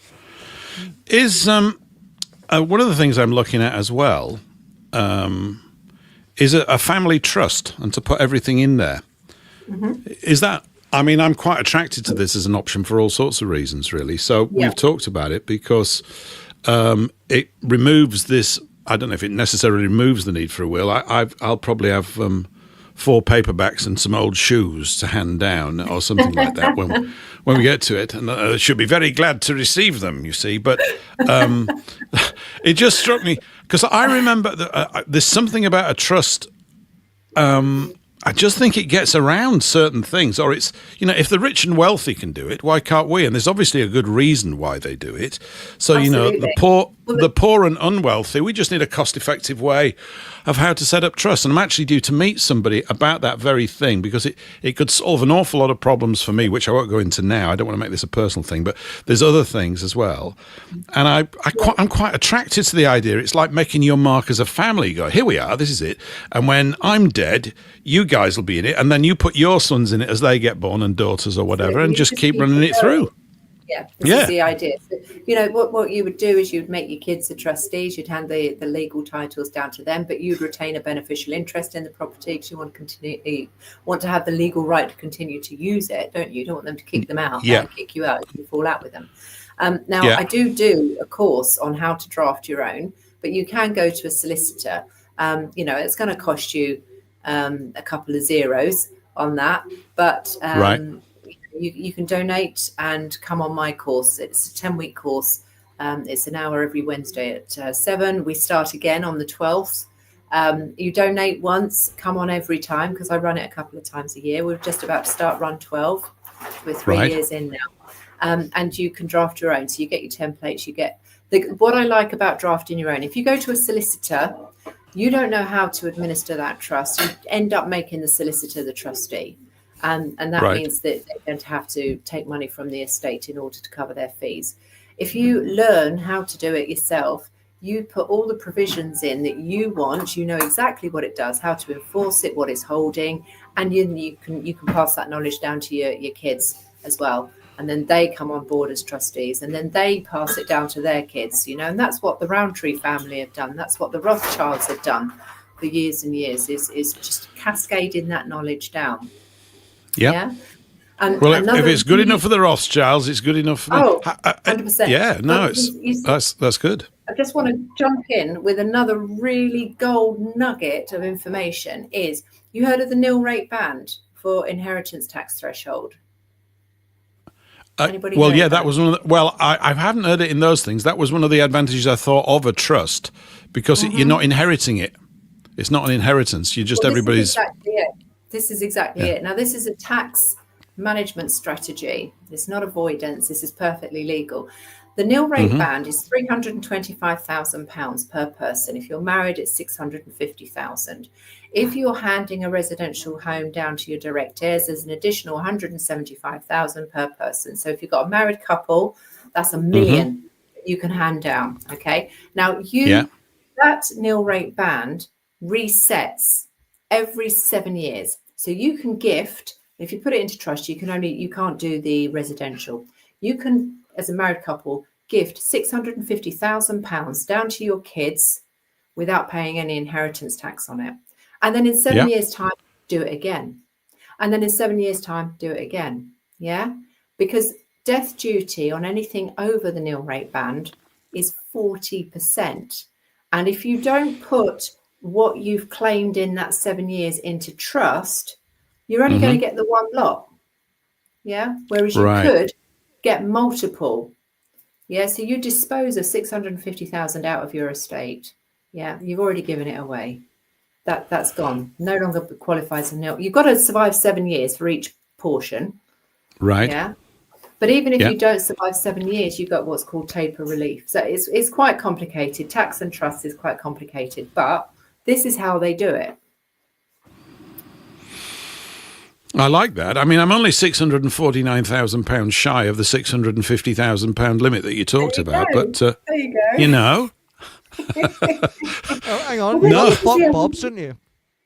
Yeah, and Fock Bob's could probably make it up to the 650. Yeah, that's right. And there's also that bank job that we're doing in autumn this year. So I think we might be able to get there. But no, that's you see, it's the complication as well. I get angry about the complication. It's a completely childish response. But my thing is, it should be all, you know, like they say, well, if you don't rebut us, it's assumed that you've done this. That kind of structure. You know, your lack of knowledge about this structure is no defense, etc., etc. Yeah. I don't have a problem with that. I just like the arrangement. It should be the other way around. The fact that you didn't know what I wanted to do, government, means you owe my family money because I wrote it down, and that you didn't bother. In other words, we're always obligated to run around and fill in all their paperwork. This is the bit, it's almost at the very first point of the whole process, I'm in rebellion against it.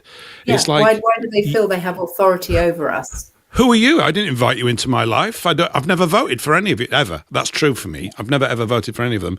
I don't participate with them because I don't have a high opinion for them or what they do. I don't want your services. We're not. Am I in a contract with you? I guess you were touching on some of this last night, Eric, as well, with your guest last night.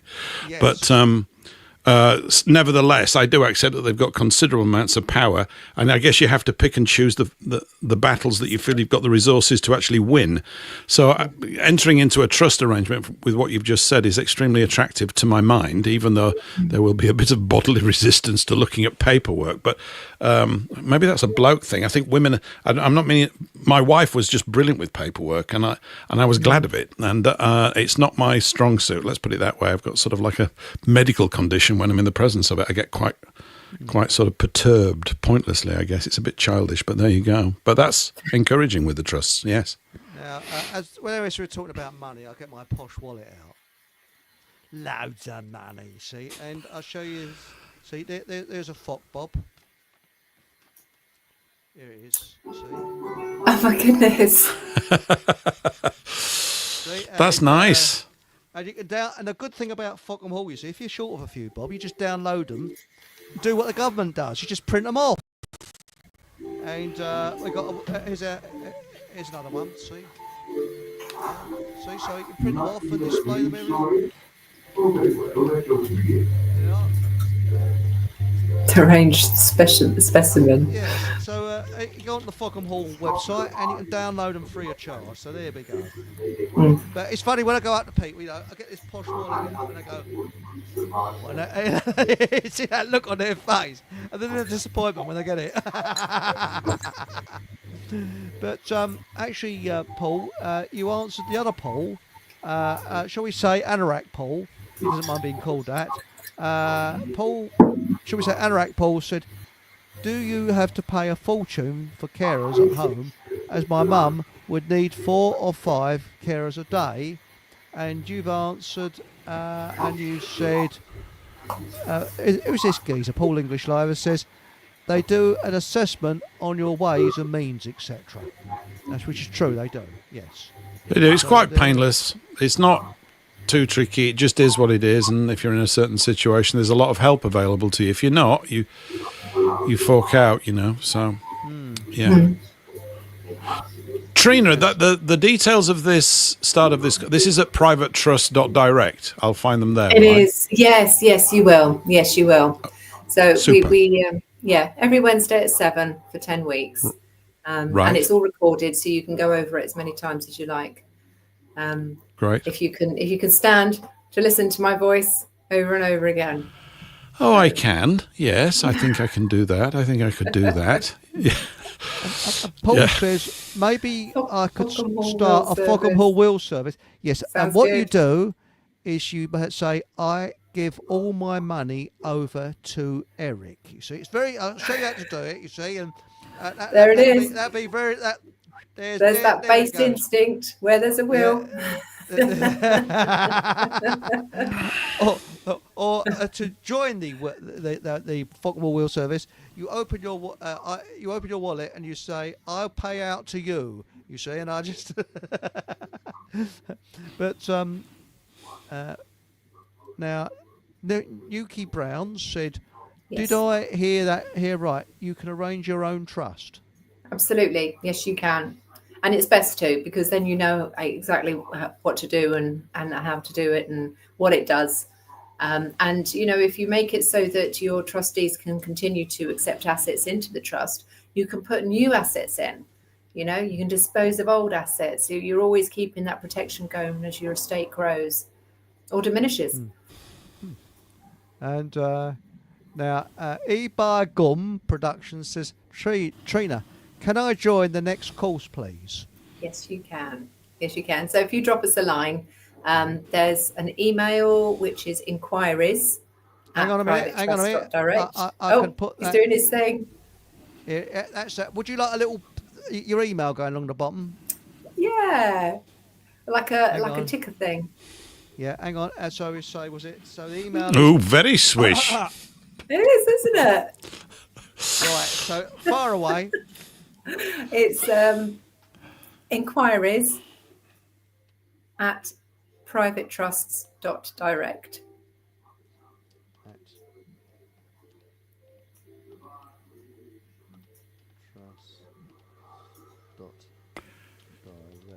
Right, hang on a minute. So I hope we got this right. So we say I put down add that, and then There you go. Look at that. Actually, I wonder if I could scroll it along the bottom. See if we can do that. Hang on. Oh, he's playing now.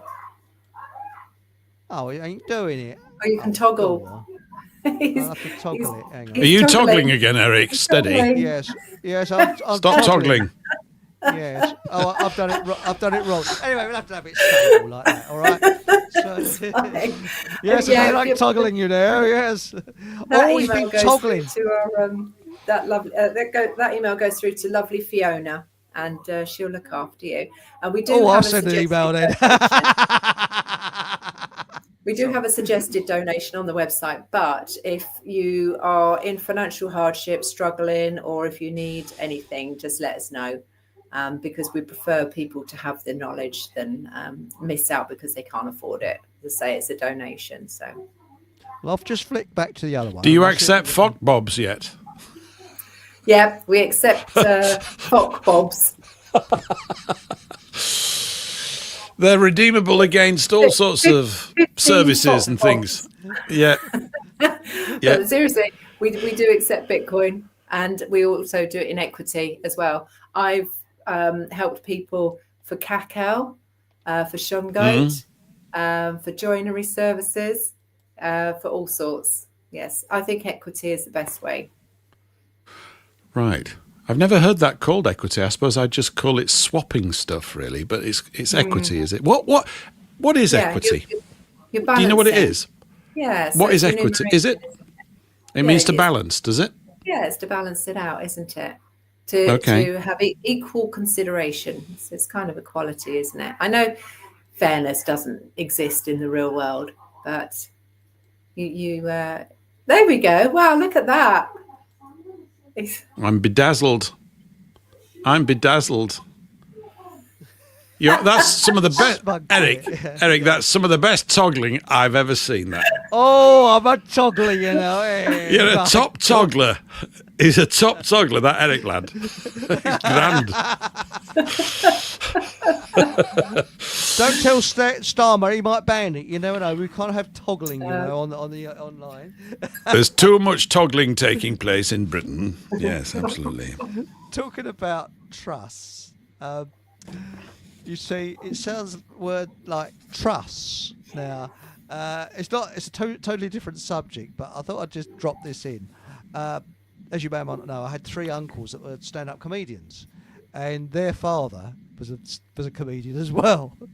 And when he died, they were clearing out his flat, and they said, "Well, we can't waste anything. We got to, you know, if there's anything we can put to use, we will." And one of my uncles said, "Oh, we just found the old man's trust. Quick!" The other one said, "Quick, go and take him round the corner, give a swim kick in the you know what. We mustn't waste anything so we can use his trust." And they were the only ones at a funeral that were cracking gags at a funeral. Now you would think that would be bad taste, but their father Probably what he would have liked it because Yeah. that's and the congregation where normal people are sobbing, they were sobbing with laughter because they were cracking left, right, and centre. And even the vicar, you know, he had to give a grin. You know, but That's anyway. awesome. That was probably an awesome funeral to go to. Yeah. Don't you, isn't it really honouring? Isn't it the idea that the Irish are very good with their wakes? I think they are. There's something healthy about it, I think. I like what you just said there, Eric. Getting together for a good... I guess it's just... You have to process a lot to get to that point, really. People are just emotionally hit, usually, particularly if they're very close to people, and it's just... It is what it is. But getting to that point, yeah, you know. Well, the vicar was good. going on and on and on and on and on and on. And one of my uncles Really? turned around and said, "If you don't shut up, the old man's going to open the lid of the coffin up." So, for God's sake, shut up! But no, I think that's it. That's the way my granddad would have liked it. You know, with laughter and happiness and that. But even though it was a very sad occasion, you know. I mean, I see it a lot more now. I'm a professional will writer, and very, very few people want the traditional funerals these days. You know, they do just want the celebration. They want it to be a happy event. Well, It's interesting that because because I like to go against the trend if I can. I really envisage. Have you seen that film Amadeus?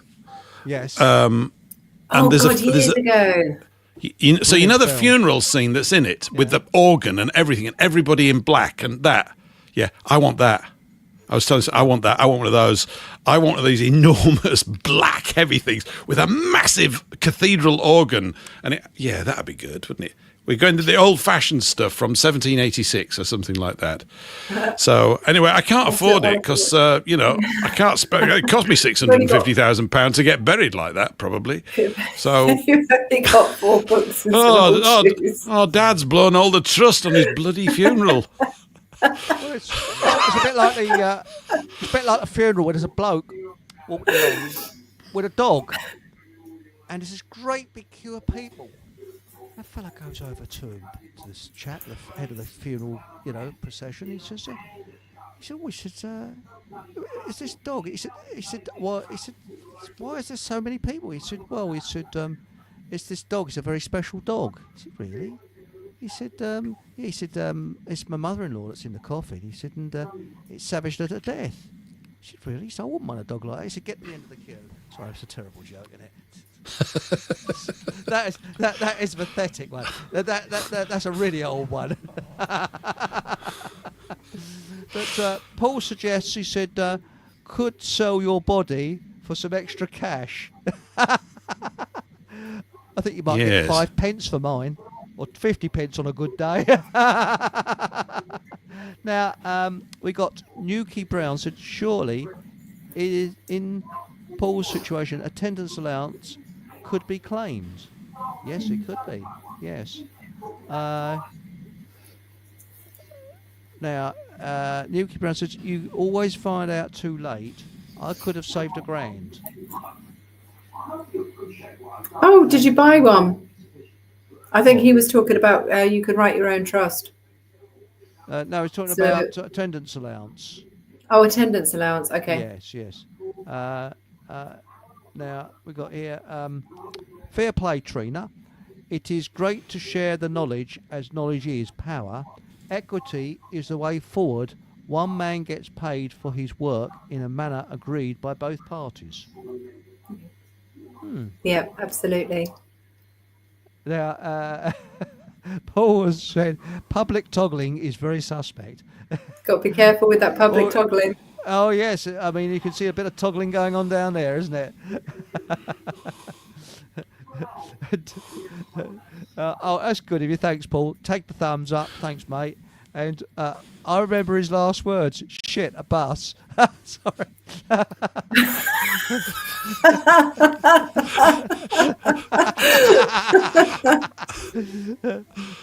Now, Louise Wilcox says, I want a stand-up comedian at my funeral. No dark colours and no crying.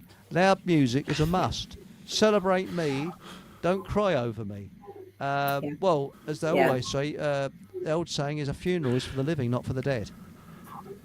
Yeah. Yeah, but it's a good way for the dead to wreck it. Yes.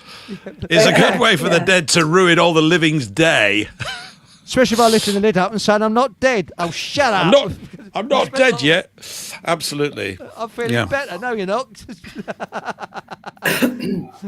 Now, Paul. Oh, thanks, Paul. This has been a brilliant show as always. Oh, that's good. Thank you. But what we didn't come on to... Yeah, Nukis said no, it was a trust. He bought a trust. It cost him £1,000 and he's devastated. But yeah, don't be, because what you have there is good, and it will be worth every penny. So you've done a good thing. And And I see on your site, Trina, this heading, how farmers can use trusts and agricultural property relief. Now, Yeah. that was one of the first things that came up when this plank that we've got in came up with, they said there's going to be an increase in inheritance tax for farmers. And I know they went on this big march and everything. Yeah. And yet, almost immediately, I think within an hour, someone had come up and said, well, we were talking about it. I said, well, form a trust. That's what is that. Hopefully, I'm assuming that's what you're trying to assist many of them to do. Yeah, absolutely. Yeah. So I think that was the last blog post I'd done. No, I have done another one since. But yeah, so I've just got this. It's just to optimize tax planning, because that's what all the rich are going to be doing. So yes, we're utilizing the nil rate band. We're also using agricultural property relief as well. So I've got it all listed out in there as well. So if you transfer $1 million into a trust, you get 100% APR because it's used for agriculture, and then you got to last the period of time, of course. But yeah, I've got it all written down in my blog post. Now, so, yes, I've got one here from Ebar Gum Productions. This may be a silly question, but is it possible to draw personal earnings from a trust to avoid income tax?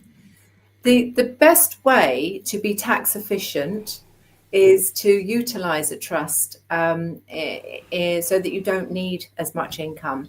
So if you think about it, if you've got trust property and you're living in trust property, and that trust needs to pay for all of the expenses of the trust property, so that money that's going through the house isn't going to be coming into your personal bank account as income. So get the use of as much as you can without having to pay for it, so that you're not channeling money through your personal bank account in order to use a property. You're going to channel it through the trust bank account. Now, trust and taxation and income and profit, etc., is quite complex. So you want to make it so that it's not a taxable trust. You don't want to be making any profit within that trust bank account. But it's quite easy not to, because trust expenses are quite a lot. When it comes to management of property, especially if the trustees are given the powers to deal with all of the bills, all of the maintenance, all of the enhancements to the property, etc. So you want to try and just utilize the trust as a business in itself, so that it's separate from your own income. Now, Paul has said, can you have wages paid into a trust? You can have your wages paid into anything, but whether or not it's going to give you any benefit, because you've got PAYE, haven't you? So you're being taxed at source if you're employed. There are some ways that you can do it. So, for example, if you were self-employed and you work from home, then your self-employment could be billed by your trust. So your business would be paying rent to the trust. And that bypasses you with regards to income, so you're getting money out of, but then, as I say, there is income. So you need to make sure that you don't trigger any taxable events in that regard. But there is ways. I used to have a limited That's what company. they do.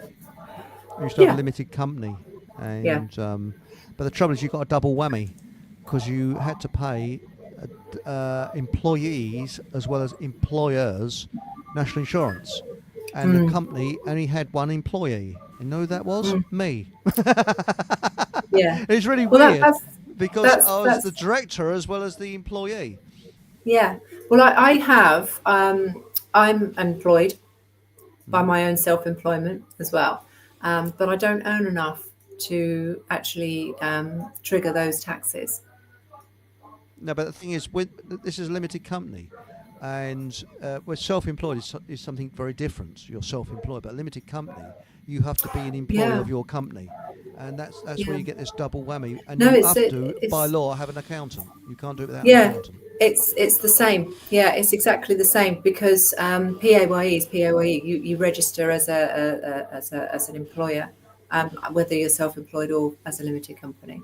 But yeah, it depends how much you earn within that employment. But yeah, I do see what you mean. Yeah, You don't have to have an accountant as a limited company. There's nothing in told you law had that says to. that. Yeah, but the trouble Who is, told you that? An accountant. Yeah. Well, yeah, but the thing is, you're so busy. I mean, Well, I'd like to be doing books because I'll tell you what, I'm useless too, Eric. But we've got I won't say which one, but there are certain computerized things that you can get, which are just fantastic. I hate all that stuff. I mean, because I'm in an emotional fury about the fact that I should give anybody anything. I don't believe in taxation or anything like that, really. I'm kind of about the only tax I think that would make sense to me morally or ethically or is VAT. I know everybody hates it, but I think VAT is kind of right in the sense that if you're buying all the helicopters and the yachts and everything, you're getting more out of society, and therefore you should pay for it. But all the other, I mean, this whole process of having to deal with, as Trina has said many times, the complexity of it all is the bit I'm almost like stopped right at the start of it. I go, what? Obviously, it's made complex to put people off. I mean, if it's ideally better for everybody to have a trust, well, the government should supply us with one. We should all be just automatically in trust. They go, this is the best way for all of you to actually have a happy life and have less government in your life and pay less taxes and organise all your... So everybody gets a free trust when they're 18 and that's it. Why is it not free? Why do you have to pay for it? It's just I've got a reverse thinking I know is childish in a way, given the state of the world, because there's all these service agencies make money from providing you with labyrinthine and complex legalese nonsense, which is a complete gibberish and which none of us want. We know we own this stuff. It goes to my sons. That's it. Got it? 4 sentences. Now bugger off. And I just want to go back to 1643 or when it was last sensible round here or something like that. It probably wasn't very sensible then either. But you know, that sort of a. But, by the way, we got. There's some. It's like it's the wrong way round. Everything is about us having to go through tricks to serve an agency called a government that provides nothing. I don't want to contract with you. Your services are crap. I don't want them. Right? I don't want you. And we were talking the other day about Poland. You mentioned, Eric. We were talking about it. You wrote that thing the other week about Poland when they had no government for 2 years. They absolutely flourished. Yeah. You know, no tax, so no government, and people were starting businesses. People are getting employment. There's no unemployment because people are employed. We do just tend to work it out ourselves, don't we? But then you get we the do, psychopaths. we do, yeah. You get the psychopaths that then come along and ruin it all. We got to learn. Isn't there an app for that now for detecting psychopaths? You can get an app, surely, psychopath app or something. You're in the presence of a psychopath, and I wish they could.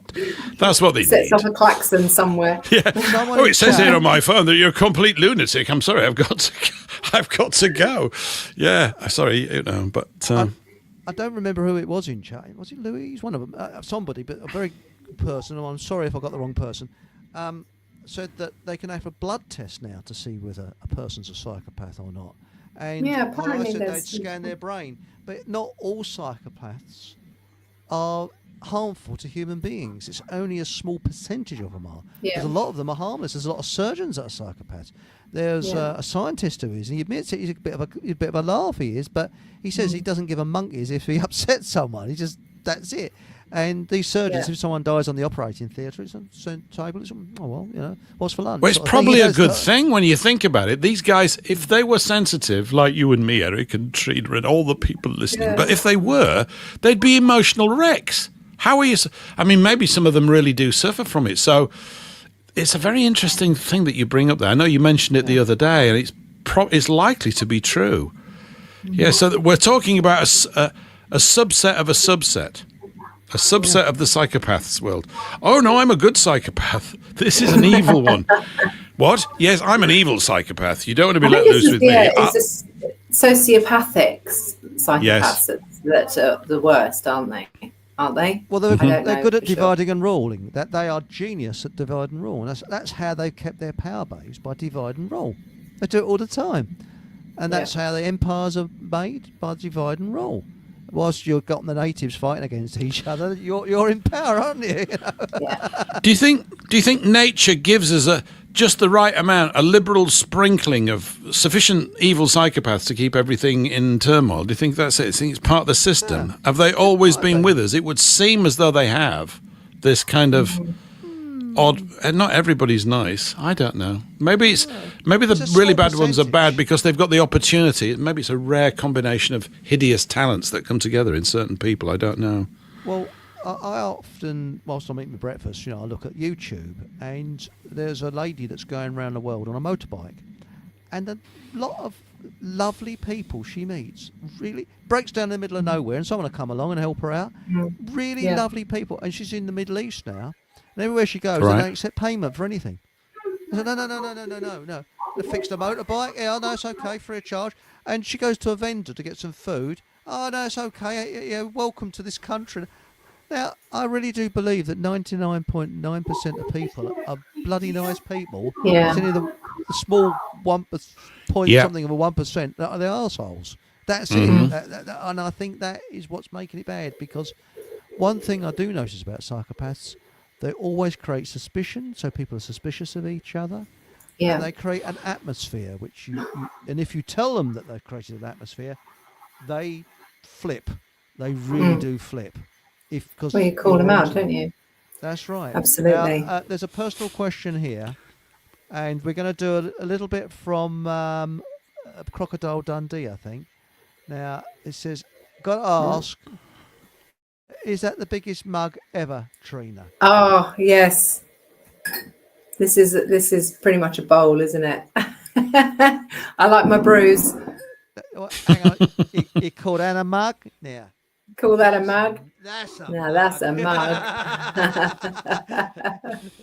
I'm only bullshitting, but nobody bullshits quite like I do. It's the only subject you can brag about and get away with it, isn't it? About bullshitting. It was that a Fockham tankard? Was it? Is that what it was that you're drinking out of? What's that? It's Nathan's book. He sent some. He's got some stuff. Oh right. His mug, it's a book mug. Gotcha. Book mug, okay. Yes. And I've also got some Fockham Hall pens that have been printed. So watch out for them. I'm getting some, what do they call it? What's the stuff that you sell? Merchandise. That's the word. Or, as my late father would say, advertising venereal. Because he's very good at spoonerisms. Right. So now we got. Well, we'll need those pens when we sign all our self-created trusts with a florid swoosh of the pen. And wills. Yeah, and our wills and everything. And we'll all be inky and blotters and everything and all that kind of stuff. It's going to be marvellous. Yeah. Cool. And Paul said he walks to work alongside a psychopath. Sorry, it's a psychopath. Well, the way some of the bloody cyclists going, I think they are psychopaths. And he said that certain elite bloodlines birth psychopaths. Yes, I do believe that. And Marlene says it's a personality disorder. No, sorry, I have to disagree there. A psychopath cannot be cured. Their brain, when you scan their brain, it is different. Their frontal lobe is different. A sociopath can be cured. Narcissists, that's debatable. Sometimes they can be cured, but a psychopath cannot be cured, and this is why Dr. Hare, who's a leading Canadian doctor on the subject, has come very close to saying that they are a subspecies of human. They're not quite the same species as us, because they look on the world in a completely different way. And again, it's nothing to do with religion or race. There seems to be an equal amount in whatever race you go to. Very strange. So that's it. Anyway, we was going to debate about how marvellous governments are. I don't think. I like them. Do you need do you need me for this, Chris? I need to shoot off. Well, actually, we could do. Shall we reserve it? That's what I was going to say, for another show. So we could actually debate that, not fully on another show, but it could come on. I'd like to say thank you very much for coming on tonight. It's great. It's a super show. Would you? Yes, we'll drag you kicking and screaming onto another show later. Love to. Yeah, it's been fun tonight. Please come on again. And thank you. Thanks for having me. And so that, because I always threaten that if someone doesn't come on, I'll crack the constipated vicar joke. You see, so that saved everybody from the constipated vicar gag. So we're okay there. Thanks, Phew. Paul, for coming on. God, I know, Nice, it's a relief, nice isn't it? for you to have me, Eric, and nice to meet you, Trina. And I'll be going Good to that to meet site. you too. Very Brilliant. nice, thank you. Thank you very Lovely. much. Thank you very much, all.